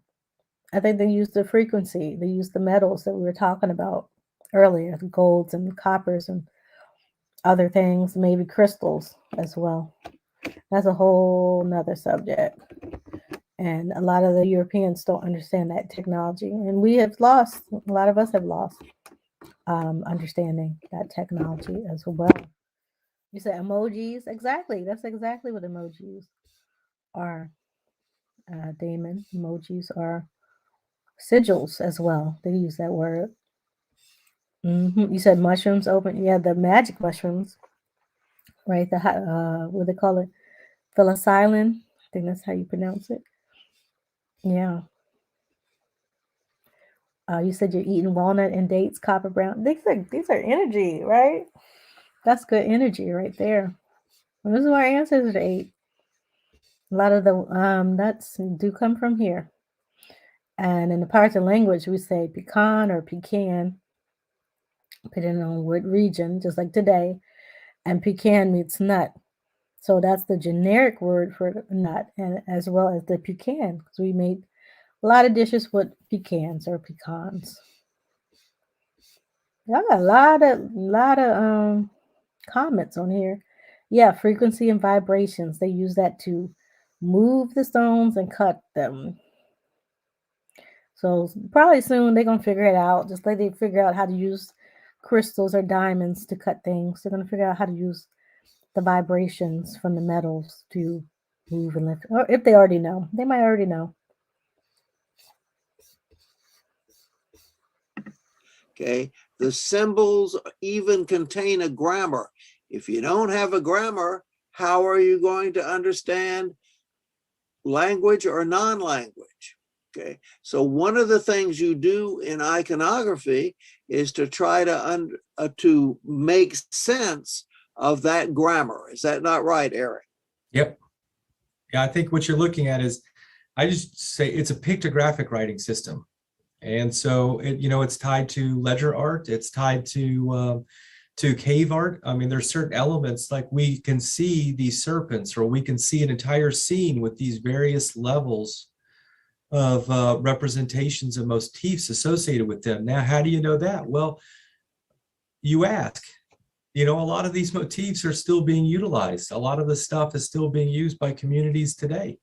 There's also the ethnographic literature. There's also old historical documentation. Alexander Long is a perfect example from 1673, who worked and met with Cherokee people, and they talked about certain topics here.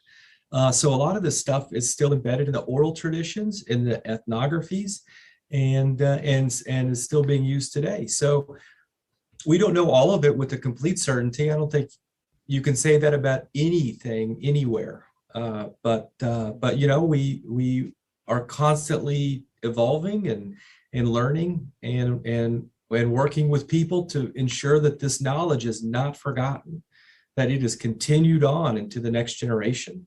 It's important. I mean, this is America's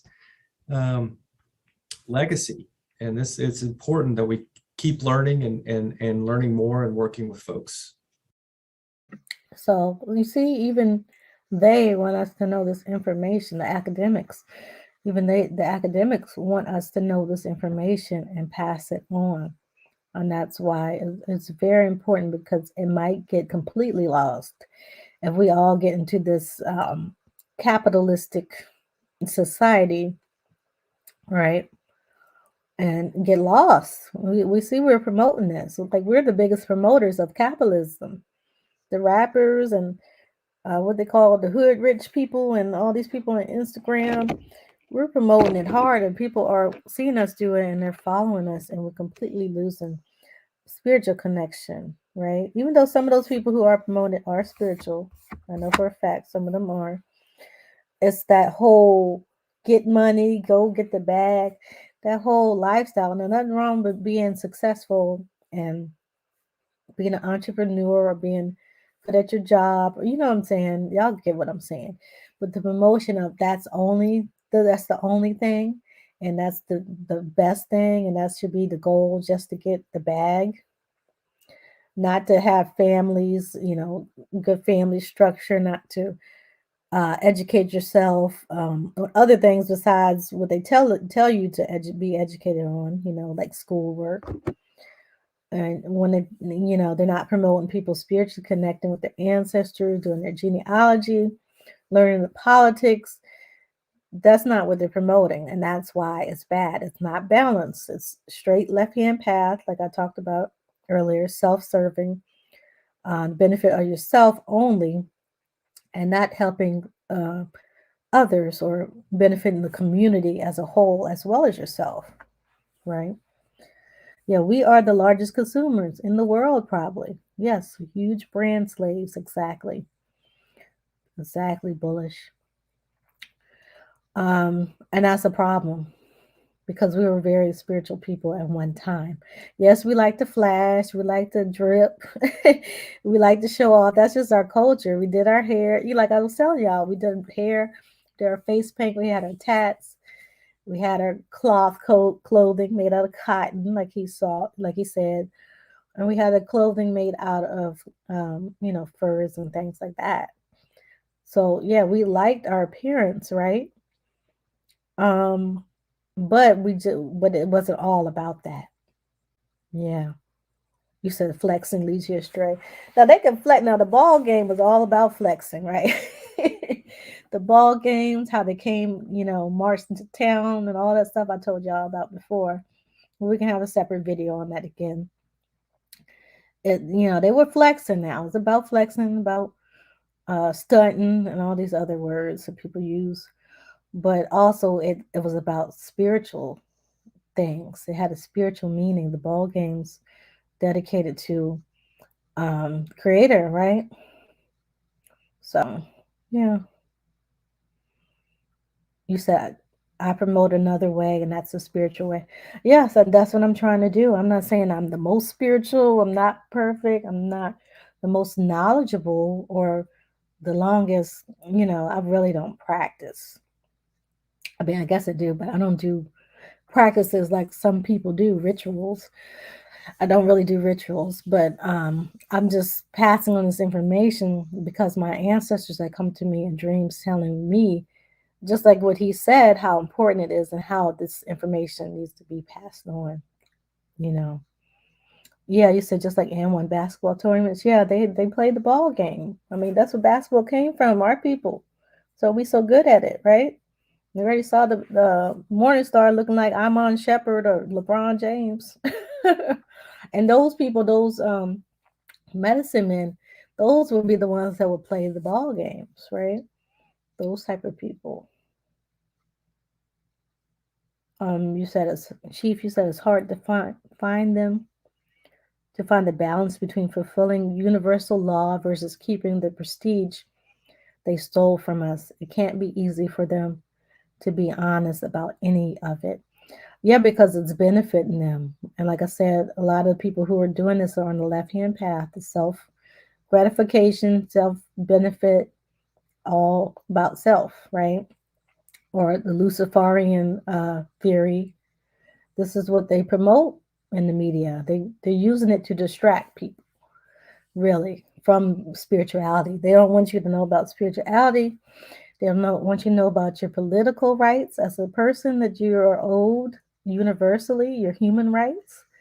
And they don't want you to know about I said spiritual already, right? They don't want you to know who you are, about your genealogy, your family, your bloodlines, because bloodlines are very spiritually and politically important. Politics are built off bloodlines, right? So yeah, the original ball courts, right, in Mexico. Yeah, they have blood. They have evidence of um, ball courts in California as well. So we had rubber trees in California and on the West Coast. Rubber trees weren't just found in the Yucatan, they were found in different places over here. And the rubber tree originates in the Americas, and it was brought over to the Congo in West Africa, which a lot of people do not know. And it's been my understanding just from working through this exhibition and speaking with different people is like some of the knowledge that is passed on is not accessible to everybody. So like with some of that knowledge, I guess how is there still gaps in understanding that we see from that, or is there ways that we're able to look at certain historical documents or iconography and draw certain conclusions about some information that may not be something that is accessible to someone who is not of a specific tribe or stature within the tribe. Get the catalog. Yeah. Yeah, there's a lot to that question. I'd say you're looking at two questions too. You're looking at, is there stuff that is being used today that is not accessible to the public? Yes. But there's also a lot of information that has been historically lost due to a variety of things. I mean, So you heard what the guy said. What is the most important thing to do? Get the catalog. And I'm not. This doesn't. I don't make a dime off the catalog. I'm not sponsored by them. I have no affiliation to them. But when he said that, that sparked something in me, and I went and bought the catalog because I know. Because then I saw in other places a lot of it was out of stock. Right? They're out of print. So you got to jump on it now, because a lot of that information is going to be lost, and you don't know what these future academics going to do. Are they going to change the script again? They're going to give us the title of it again, Damon, and then I will link it below after the video goes off, where I purchased my hardbound copy from. So you said cedar trees is here too. Yeah, cedar trees are native to the Americas. Cedar, the smoke from the cedar trees is a sacred smoke for us as well. Catalog is a book. Catalog is basically cataloging all those pictures that they showed, plus a lot more because it's a thick catalog, as well as they documenting their findings in it. So it's a lot of good information. What they're saying in this video is the tip of the iceberg of what's in the catalog from what I saw, and I just flipped through it. So he's telling you the best thing to do, especially dealing with the American Indian culture and history, spirituality, is to buy the catalogs. They're giving you all the jewels in the catalogs. And a catalog is just a thick book. That's all it is. To disease, to American, movement west, to war. I mean, there is a lot of information that's just been flat out lost. When some of the old traditions were replaced with Native American church, things just evolved and died out. And so there has been a lot that's been lost. But there was also a lot that was recorded too. There was elders that recorded information knowing that the next generation was not going to have access to it. And that's so you see what he said, that because of the church coming in, which he called the Native American church, basically that is when a lot of American Indians converted to Christianity. They left behind a lot of the spiritual information.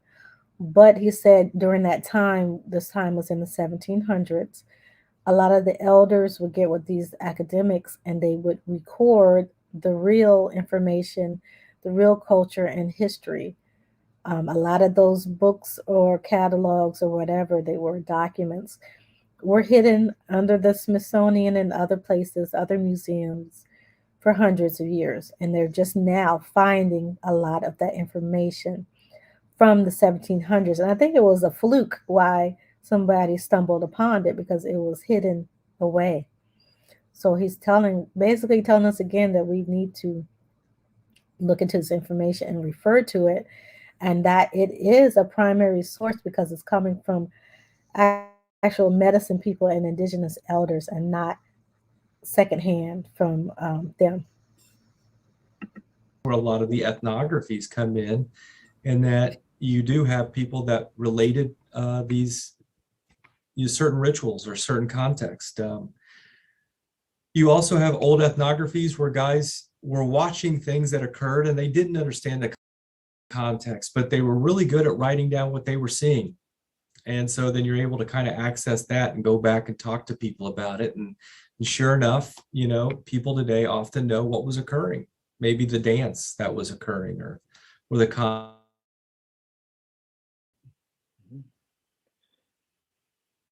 And as Ken had mentioned, I think to answer this last question, what are the best books to?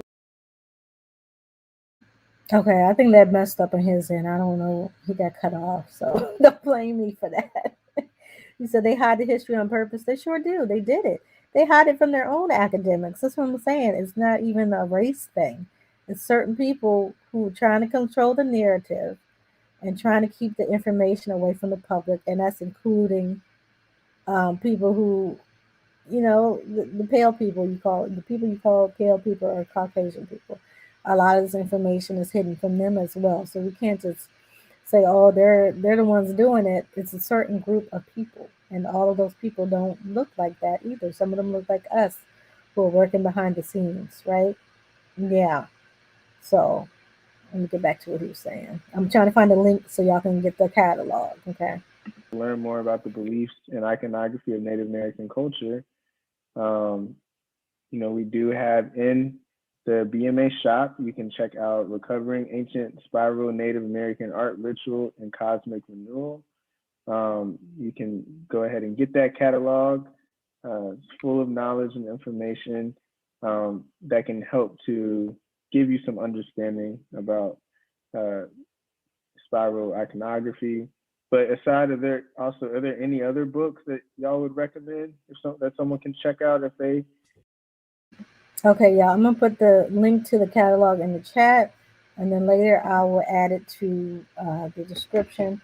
But I think the cheapest you can get it the paperback for $40, y'all, and the shipping is not that expensive. So, like I said, it came fast. It came like in 2 days for me. So, I would invest. wanted to learn more? You know, I will also add, in addition to books, we made a website for this exhibit called SPIROMounds.com. And on that, we recorded lectures, myself and Kent and other scholars, as well as the chairman of the Caddo Nation, Chairman Francis, chairman of the Quapaw Nation, talking about various aspects, cultural aspects, oral tradition aspects, motifs. So I would recommend going to that site. They're 1-hour lectures, kind of like what you saw here today. But in addition to that are some books that Ken has produced over the years as well. I would also try, there's a catalog from the Art Institute of Chicago that was, I think, published in 2008 called Hero, Hawk, and Open Hand, which is an excellent introduction to this topic. Okay, so that book that he mentioned, I still can't get my hand on it. It's really sold out a lot of places, and it's out of print at places. So if you find it, I think it's like $100-something. I would get it. Like he said, that's like the blueprint of all this information dealing with the iconography and Path of Souls. If you see it, I would get it. Okay. He says that the universe is printed by the University of Chicago Print. I'll try to put that in the description as well. No, I looked for the PDF. I think the PDF is only a couple pages if someone put out. The book is so big, and the pictures and everything is you have to have it, like, physically. So I would suggest that, you can save up for it. Amazing Tribe, he said, we all should get these catalogs, information books, tribal statuses for free. It's our rights. Yeah, we should. If you're a tribe, you might be able to contact these people or the museums and get that information. I would think they would deliver it to y'all, the tribal leaders, but I don't know. Yeah, they're making money because it's so expensive to create the books, to collect the artifacts. So they're paying for basically the museum, all these people collecting things. They probably spent way more money than what they're charging for the books, to be honest. So I understand the cost of research and going places and collecting data. I understand exactly. So the charge that they're charging is nothing compared to what they have spent. And, they might be sponsored or they might have grants as well for these museums, but they definitely spend a lot of that grant money getting and collecting the information. And plus paying employees like the brother on the video. He works at one of the museums. I think the other guy at the bottom too works at the museum too, at a different museum. Yeah. Awesome. Well, thank y'all so much. Thank you for joining us today. Thank y'all for all your work in putting together this amazing exhibition. It's been, just very, just great to learn so much from y'all and just get insight into some of your expertise. And thank y'all for joining us and checking out this talk. It is being recorded, so if you do want to check it out again, it will be available on our website. Again, too, if you have any other questions that come into mind, feel free to reach out to me via email, and I will try to forward them along to Dr. Riley and Dr. Singleton. You will see the website, Liz, to answer your question. The website is in the chat, SPIROMounds.com. There's also the link to the book, which is Recovering Ancient SPIRO Native American Art Ritual and Cosmic Renewal. And those are in the chat. You'll see them posted there. So yeah, you can check those out. But yeah, in the meantime, I just want to really for taking the time to do this today. And again, thanks to everyone for joining, and Happy New Year. Happy New Year. Happy New Year. Thanks for having us. And I want to say thanks for everyone for participating. I mean, I think it's wonderful. We want to know more. Thank this you is very really much. important to learn more about Indigenous culture And remember, even if you're not specifically a Native American, this is your past too. This is your past. Y'all see that? He trying to give this. He's trying to give the brothers a clue.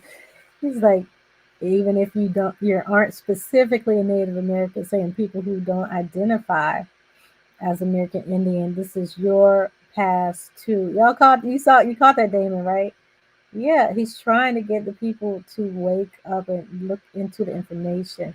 I know this man ain't got to work every day and see that I'm a shepherd looking statue and not think that's a brother. You know what I'm saying? You can't look at that statue, and they have these statues everywhere. And I told y'all before, when I went to Monticello, which is Thomas Jefferson's home, he had a statue like that right when you walk in the house, and I was just like, what? And I asked the woman if I could video record, and she was like, no, pictures and recordings are allowed. I shouldn't have asked her. Should have just start recording it. So I couldn't get a picture for you guys. Maybe next time I go, I'll try to, sneak a video and not ask. I shouldn't have. That was dumb of me to ask her. But yeah, these things are everywhere. And Thomas Jefferson was one of the biggest collectors. He actually destroyed a lot of our mounds in Virginia to collect these type of things that were shown in this video in Virginia. And I wish I'd had access to. I think I'm gonna look into it because there is a place that I can look, but it's kind of far for me to drive. But I'll try to find if I can find that information for y'all. Yeah, you caught that too, Celestine.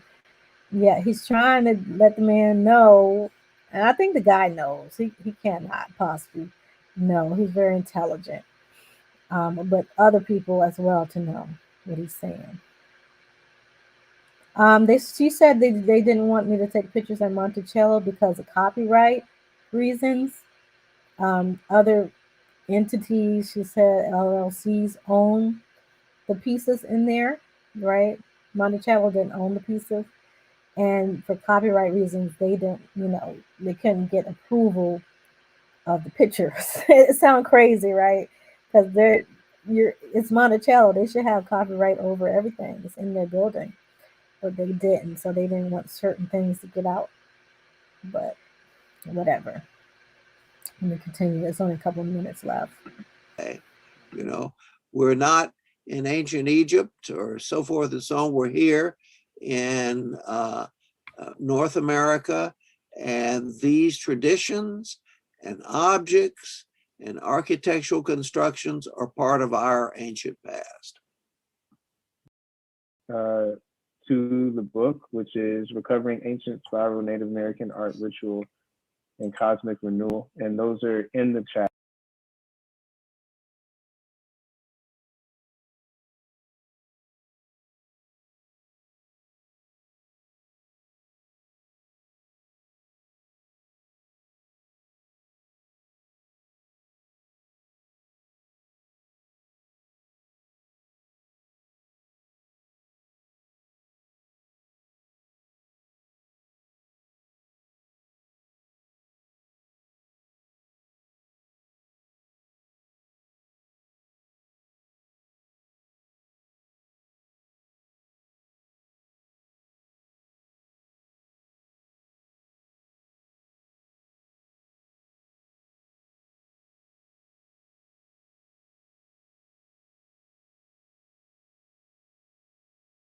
You'll see them posted there. So yeah, you can check those out.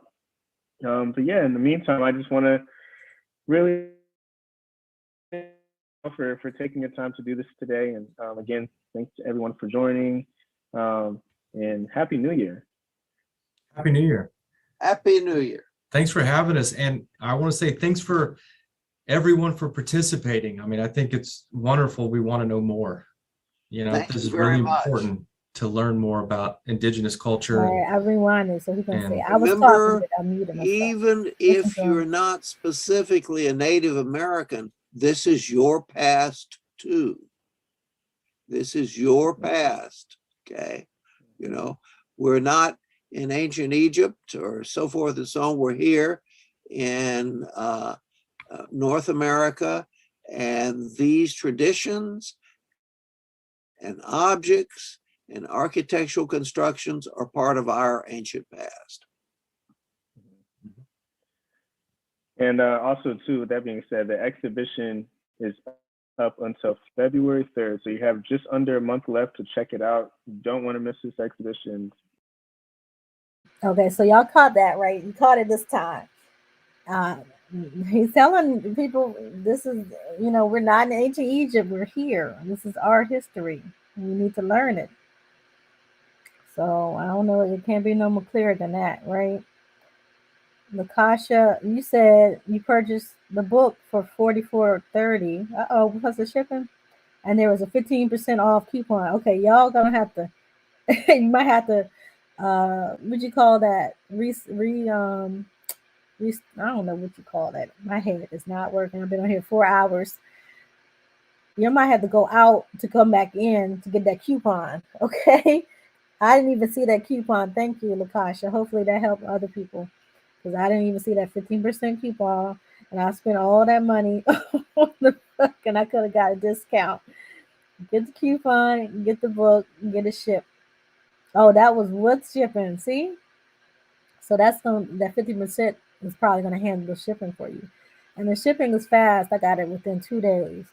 Only thing I didn't like was like a little couple of smudges on the what'd you call it, the book jacket, but I kind of wiped it off. But still, I was like, I'm paying all this money. Somebody else should have wiped it off. But that's minor stuff, you know. Yeah, so get the coupon, go to the site. I put the link. I'm gonna put it back up. Yeah, 15% off. James, he says, so if the LLCs own the pieces, that means they privately own more than likely old, confiscated, stolen pieces. Yes, there's many of our artifacts are in private collections, right? And you know who own those private collections? These old money people we're talking about, who were trying to hide a lot of our information. You got the soft cover, Lakasha. That's good. The coupon should be when you open the book. They're probably going to ask you for your email and, you know, to be on the mail list. You know, you can always do it and then unsubscribe later if you don't want all that mail. So go to the page, put your email in on the pop-up for 15% off, and get that coupon to save some money, because these books are expensive. Now, the Hero, the Hawk, and the Hand, that book, let me see if I can find that link for y'all, but that one's expensive. Definitely. And I was trying to look for a cheaper one, and even the expensive ones are sold out in a lot of places. So let me find that link right now for y'all. But what do y'all think about this? I guess you call that interview or webinar. It was very informative to me. I think they were holding back a lot of information. Definitely holding a lot of information back. Hold on, let me see.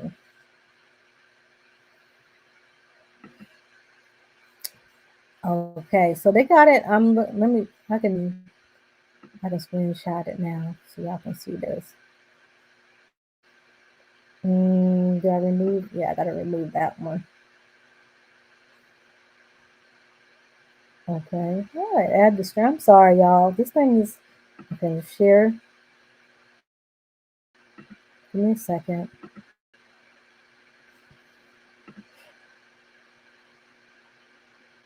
Share tab. We'll share all my stuff. Okay, here it is. All right. So I'm sorry, y'all see all my workout clothes on the side that I just ordered. And a book. Y'all know that's what I do. So yeah, they have it here for 116 on Amazon. I think those are the used book collectibles. Let me see, hardcover.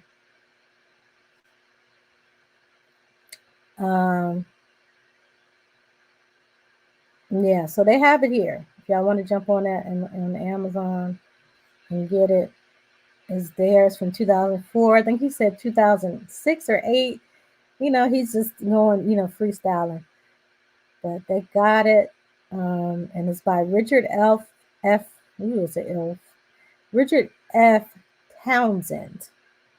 If you want to get it. Hero, Hawk, and the Open Hand. And those are the symbologies that were mentioned in the live that they just did. Right? Can you hear me now? The sound gone? Oh, so y'all didn't hear none of that. You didn't hear. Oh my goodness, I'm so sorry. I was saying that they have it for you saw the price on there. I think it's $116 on Amazon in the hardcover, and I think that was even used. So that's showing you how expensive it is. Y'all heard a song or something? I don't know what that was. But yeah, so it's available on Amazon. Y'all can go pick that up. The Hero, the Hawk, and the Open Hand. And he said that's just basically the blueprint of all this information. Okay, I'm sorry for clicking in y'all ears. Yes, the pictures in beautiful glossy color in the book. Beautiful colors, at least the one that I bought. Now, the other book has a lot of the same, not a lot, but they have some of the same items in there as well. But the extra information is different, like the commentary. And that's really giving you the information and giving you the primary source of what some of these things mean, some of the stuff we were just talking about, right? So people can't be like, y'all pseudo. No, it's in academia what we're talking about. And you clearly see that brother look like Iman Shepherd in academia. Okay, and I appreciate Latasha for giving us the hookup on the discount. Even though I missed out, hopefully y'all will get to share. You just purchased it too, Shell. Good. Good. You said now you wearing isotoners. What? Workout? Yeah, y'all saw that. I don't know if y'all heard me. I was like, dang on all this workout clothes I was buying. Yeah, I might be making another channel dealing with you know, fitness and lifestyle, because that's what I am certified to do. I'm certified personal trainer. And then what I was doing, I was trying to do a weight loss video, trying to gain weight to be the average woman size 16. I can't get there, but I'm going to start now and do the weight loss journey, you know, back to my old size. So once I do that, start that channel, I'll let you guys know if you want to follow that. Now I'll still try to add some health things related to American, you know, some of the recipes that we ate, which are healthy and all that. But you got a discount too, Liz? Yeah. But yeah, I'm probably not going to start that channel until a couple months. Yeah, all of it's in color. All of it's in color. It's not black and white. Everything is covered.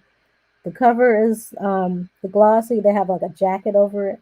And then it's like, I'll show y'all on the social medias, the book that I got. The actual hardcover is this beautiful gold engraving. And it's of another picture of Thunderbird or Morning Star on it. It's a medicine man dressed up as Morning Star. Now, you said sounds great. I'm just rambling right now, y'all. I done been on here 4 hours and 11 minutes. You know I ain't been on here in a minute, right? You said I'm slim thick. I used to be, now I'm thick. So that's why I said I purposely gained this weight to do this, because I was in I told people before, I was in a business class with this guy who's like this super fitness influencer. And he had this channel. He had like 1 million views on this video. So he came up with this concept of, I know I'm way off subject, of relating to his clients by gaining weight to their size, right? Or to the average man's size, and then documenting himself losing it to motivate his future clients or anybody who, were having issues with losing it, and kind of showing that as a trainer that he understands the struggle, because it's not just physical, it's mental, it's health. A lot of stuff when you gain weight, because I know this is the biggest size I've ever been. It's a lot of you start eating emotionally that you didn't used to do. You just start feeling fatigue and stuff. The people, some of these, I'm gonna be honest, some of these trainers are a-holes. And they think, oh, it's so easy. All you got to do is this. You got to have the micros, the macros, and you just work out. And it's not that easy once you get to certain weights or you have a certain diet. Everybody at the bigger sizes aren't unhealthy, but if you're eating fast food, it's chemicals, it's things in your guts. What do you call them? Parasites that crave bad stuff, and it's harder to lose the weight. So that's why this guy, he came up with this idea, and now Discovery Plus, I don't know if he's getting paid from it, but basically took his idea, which he did probably 5 years ago on YouTube, and now they have a show with different trainers who are gaining weight with their client and then losing it together. So yeah, that's a lot of information.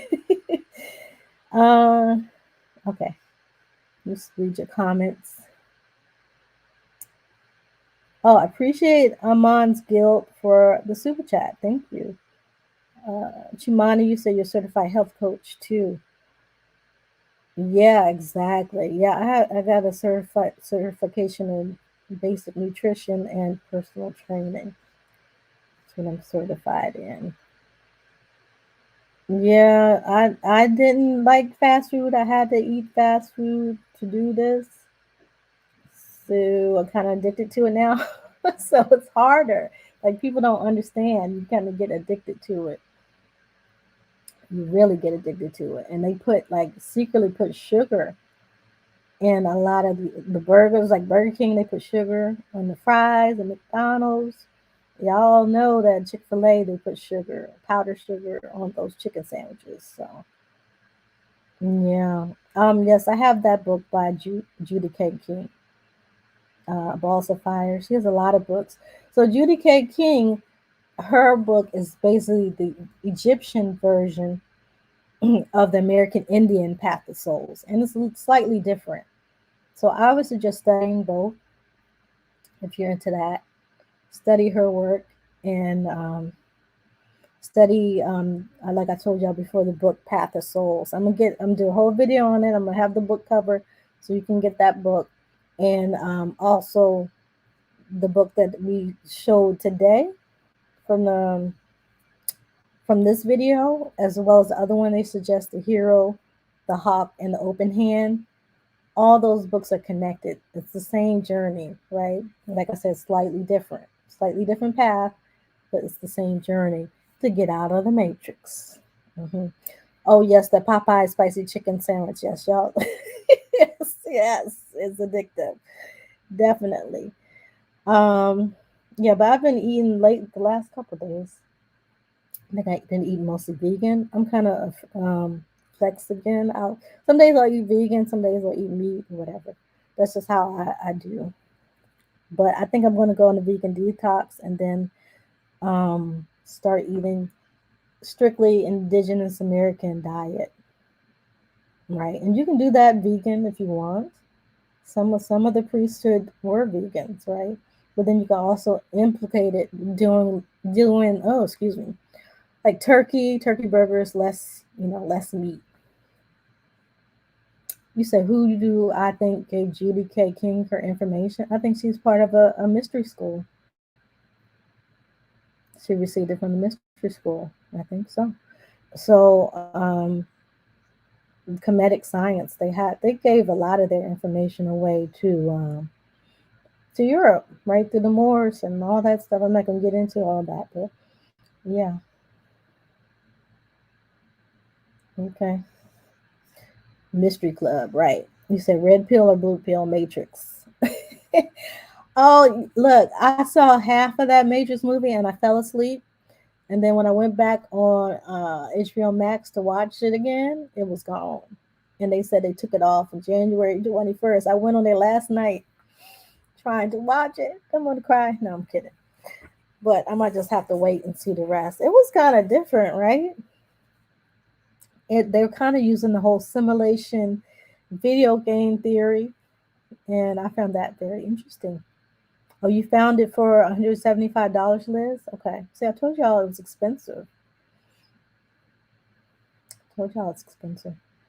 The Atama Yamasi Miko told me the priesthood started the practice of meat eating to take those animal spirits. Yeah, he's right. The priesthood, that's what they took animal spirits, right? Excuse me. You know that common people, I don't believe they did that. Most common people didn't really know what they were doing. They followed the priesthood. Oh, yes, I will, cousin James. Yes, I will. Indigenous American diet, yes. Okay, y'all. So I've been on here forever. Y'all know I don't usually do long lives unless it's the ones at late night. Somehow I get sucked on here forever. But I think I'm going to go and get some water, get something to eat. Y'all know I'll be starving by the end of these lives. You already know. To the metaverse. Yeah, that was a lot of metaverse stuff from what I saw in the Matrix movie, the new one. A lot of metaverse stuff. So y'all got to be prepared, right? You said yes, no sugar, no salt, no dairy, meat, take supplements, exercise, meditation. Exactly. Yeah. Yeah, I've done this before, Jamani. I've lost, large amounts of weight several times in my life I think I started doing it when I was 11, 12. Like, I don't know. I'm like Janet Jackson. I'll be small and then I gain weight and I lose weight and gain, Luther Vandross, Janet Jackson. That's how I am. But this time I did it on purpose. And then the pandemic made it last a little longer. So I'm going to get back to training. Yes, I fasted. I used to be Muslim, Damon. I used to be Muslim. Fasting's nothing for me. I'm very disciplined. Very disciplined. So I'm trying to lose this weight in 90 days.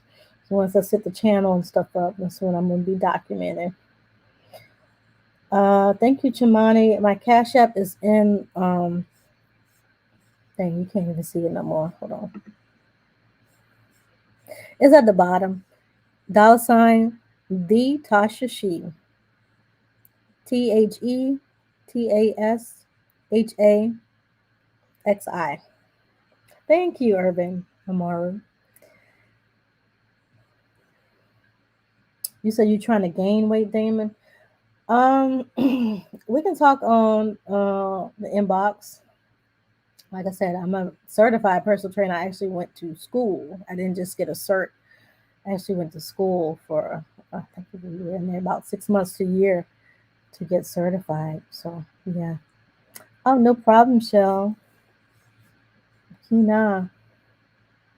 You said Sophia didn't write that matrix, but she'll get paid for it. Sophia wrote the treatment. So it's her idea, it's her concept. And then they remix her concept to write these scripts. I don't think this new one, I don't think Sophia approves of it. And I don't really think it goes with her story. So that's all I'll say. Yeah. Oh, no problem, Copper Aborigines. No problem, you guys. I appreciate it. I love coming on here talking to y'all. I haven't been able to do it, though. So much going on, Free Papa, you say, we ate meat too. We've been hunter-gatherers before Israel existed. Somebody's mentioned Israel? Yeah, that was, people, it's controversial. It's controversial for people because some people, some of the vegans are extreme. Some of them are extreme. And, nothing wrong with them loving to eat the way they want to eat, because I've been vegan, I've been all types of things. I've eaten all different diets. Been vegetarian most of my life, vegetarian, pescatarian. But yeah, definitely the men were known. Like you had to be a good hunter. That boosted up your rank.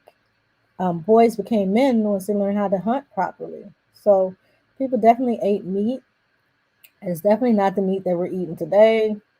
The meat that we're eating today is, I don't know what some of the stuff. I don't know what some of the stuff is. It's best to know what you're eating, right? Best to cook at home. And plus, you're putting energy into this food, and you don't know what energy these people working at Burger King. And I'm not advertising because I've said them twice. And all these different places, what energy they're putting in the food. They might hate their job, they might hate themselves, they might, you know, who knows what they're doing. So it's better you make your own food with love, just like grandma and grandpa did, and your dad and your mom and whoever, right? You know the difference between your mama cooking and somebody else cooking, right? Amazing. You said you have a complex food regimen and you eat to obtain muscle and mass and enjoy smoothies. Yes, yes. You have to, like when you're really trying to make gains, you have to have your macros and all that stuff together. Definitely. Northern Bell, you need to gain weight. So just protein shakes, because otherwise it's going to be hard to gain weight. And a lot of people don't eat eggs and stuff like that. So you might have to supplement with protein shakes. They have good non-soy shakes out there. And then they have vegan ones too as well. So everybody can partake in the shakes. Right, right. You said Sophia said the first Matrix is hers, and the first Terminator. I believe it. I believe it. Definitely. I've seen the treatment. Yeah. Chimani said no one should ever be the same weight all the time. Eat seasonally. In winter, you should have 5 to 10 pounds heavier. Yeah, that's normal. For me. Yeah, because I usually used to, not since the pandemic, because I've been trying to gain weight. Usually go like 4 to 5 days a week workout, like 4 days in the gym, and then like Saturday you might do like activity. I used to do flag football or other activities. Going to the park. Y'all know I stay at the park and walking around or whatever, right? Yep, yep. You said, what's the best way to lose belly fat fast? Um, hmm. You definitely got to balance your macros, right? You got to make sure that you eat enough food. A lot of people make the mistake of not eating enough calories. They think that they can starve yourself and lose weight. And when you starve yourself, your body thinks you're starving, right? And what does your body do when it's starving? It holds on to fat, right? And fat is full of toxins in it. And that's not really good. And that's not talking about big people or plus size people, because a lot of those people have a lot of muscle under, whatever. So that doesn't mean they're unhealthy. But when you're trying to lose belly fat, you definitely have to have that balanced diet, and you have to eat enough calories. So you're going to have to eat, say that you're 160, you're going to have to at least have 1,600 calories, right? So you got to find out the exact calories that you need and adjust your diet. You're going to have more protein. You're going to have protein at the most, and carbs, and then fat, okay? Because you need the carbs for your brain to work. And that's why mine's not working right now, because I need some carbs. Been eating these dang on walnuts. So eating carbs is actually good, but you have to have the balanced amount. You don't want to eat too many, right? That's why it keeps you up at night too. So you eat a lot of carbs. A lot of people have problems with sleeping, right? So you need a balanced amount of carbs so that your brain functions properly.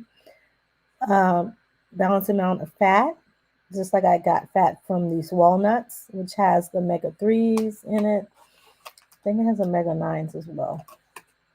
But that oil from fat from nuts and things is very healthy for your brain. Like, you got to look at how things look. Like the walnuts, they look like your brain, so they're definitely healthy for your brain. And also CAL or safflower. You can use safflower oil. Excuse me. So they sell these pills of CLA for exuberant prices, right?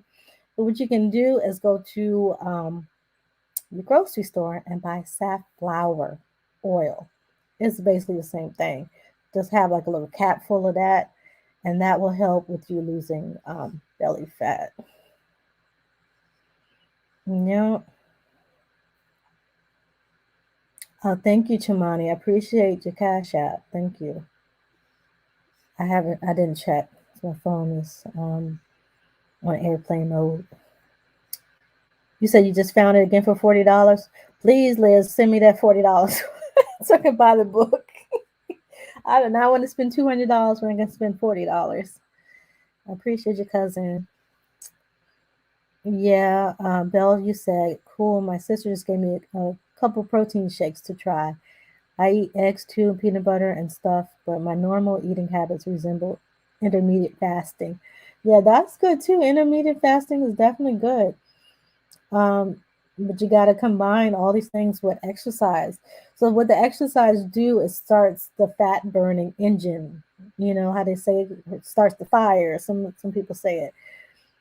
You don't have to work out all day every day because you're going to wear your muscles out, but you need to get that flame, you know, how you start a fireplace.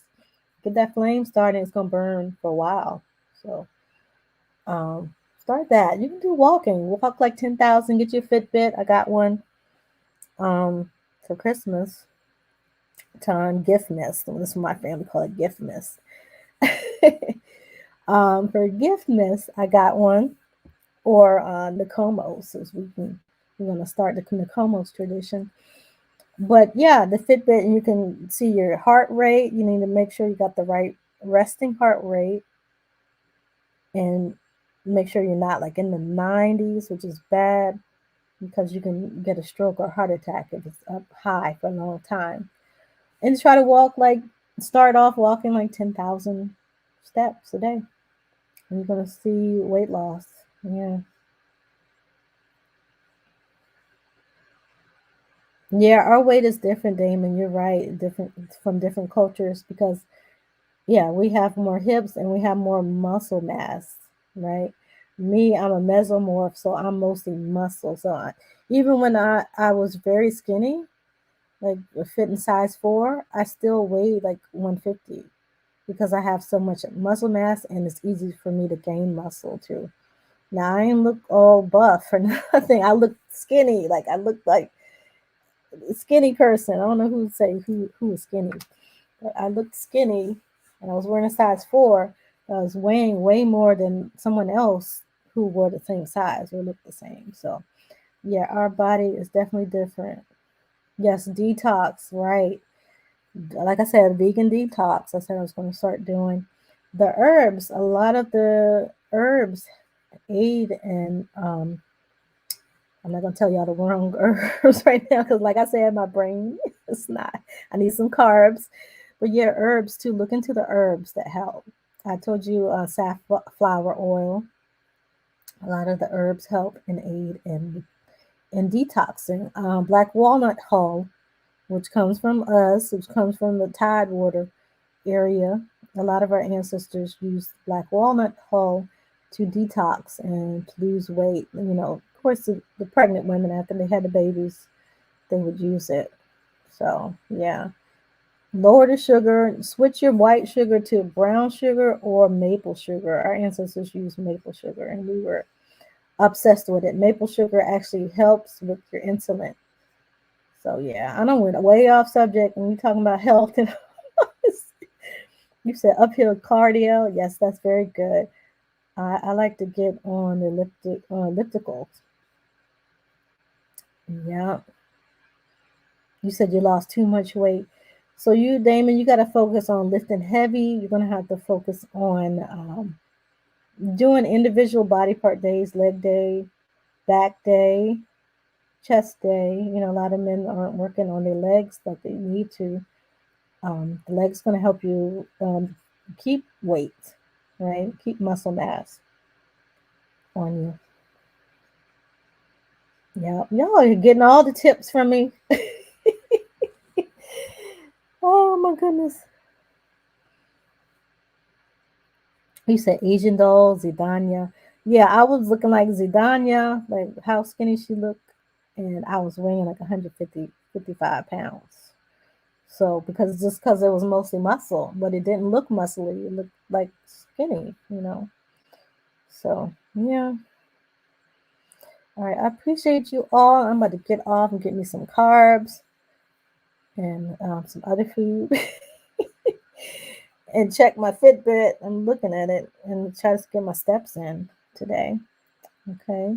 Even though I haven't officially started the journey, but I'm going to start it soon. Oh, thank you. No problem, G Major. Appreciate you. I appreciate you. Yeah. Yeah, please inbox me, Liz. Send me that. I don't think you got my number. You inbox me, I'm going to give you my number too. You say you're doing calisthenics and basketball and a little lifting. You're doing too much cardio, Damon. You trying to gain weight and you doing little lifting. You need to be doing mostly lifting heavy at that. So when you start lifting, you need to find out what's the heaviest you can lift.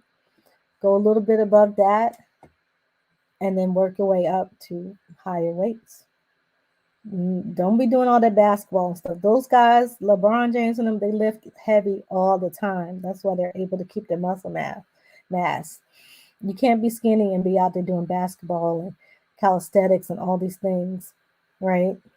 You need to be focused on lifting. Yeah, right. Damon, you writing this down? You say you're trying to gain weight. You got to gain it. Unless you want to be gaining, being out of shape looking, you need to be lifting heavy.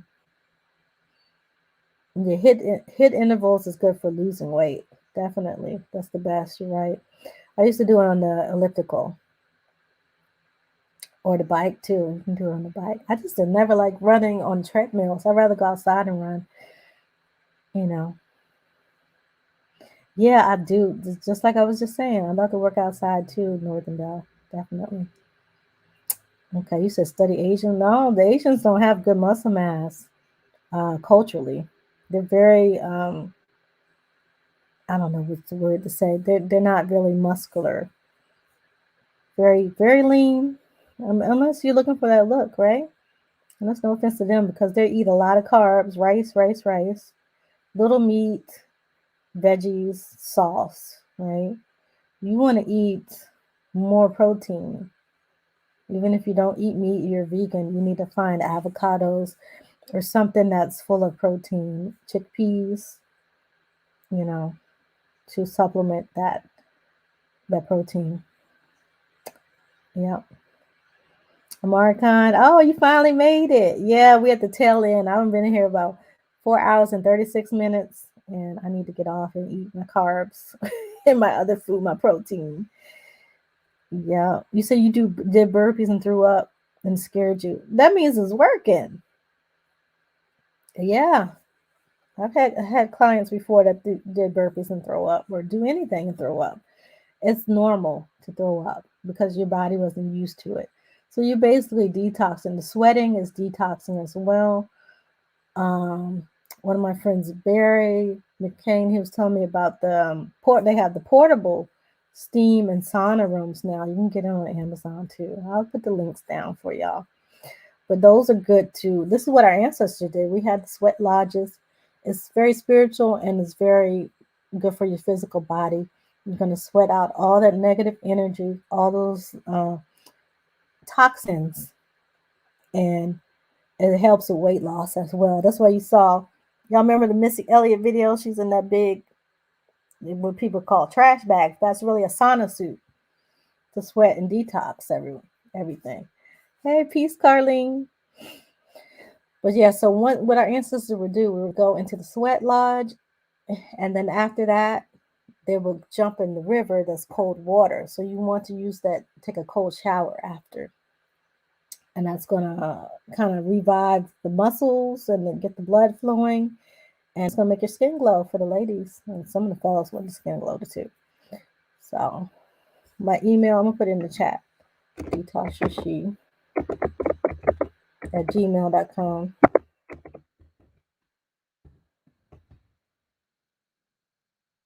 Okay. Yeah. So you said you got a rowboat puller. I love the rowers. They're so much fun. You know, our ancestors created all that stuff too. The rowing, the crew. I used to be in crew. All that stuff came. It's only pale people in it now, but that's from our culture. That's how we used to travel. We had to get family get in there and row in that boat. Yeah, to get up the river. Okay. You said The Aboriginal Races of North America by Samuel G. Drake. Yes, that's a good book. Exactly.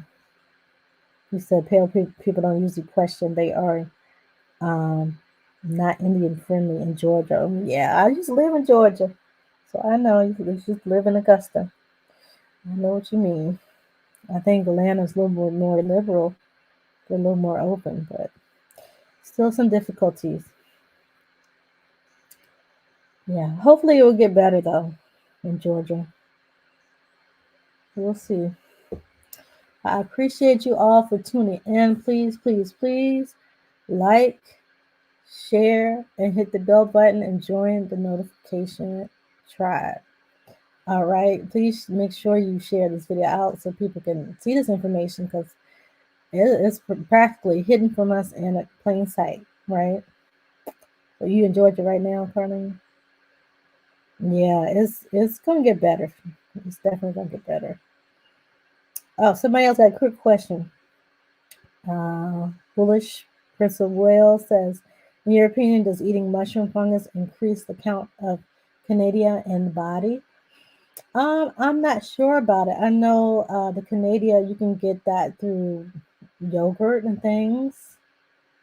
I'm trying to see a non-dairy Canadia. Mushroom might be it, but it's very healthy for you. People ate mushrooms a lot. Yes, please check the replay, Carlene. I still ain't forget about you. I'm gonna hit you up pretty soon. I just had so much going on. Yeah, definitely. I would try the make sure it's the regular mushroom, not the magic mushroom they were talking about earlier. Okay. And you can actually grow mushroom too. So once you get those from the store, you can the whole ones. There's a way to grow it, but I'm not an expert on that. So you're gonna have to look through the other YouTube videos people make for that. But appreciate you guys. I'm trying to sign off. Love y'all so much. So I'm still on here. Been trying to get off for like at least 40 minutes. You said the title of the video is called, oh goodness, I clicked it off. Hold on, let me find it.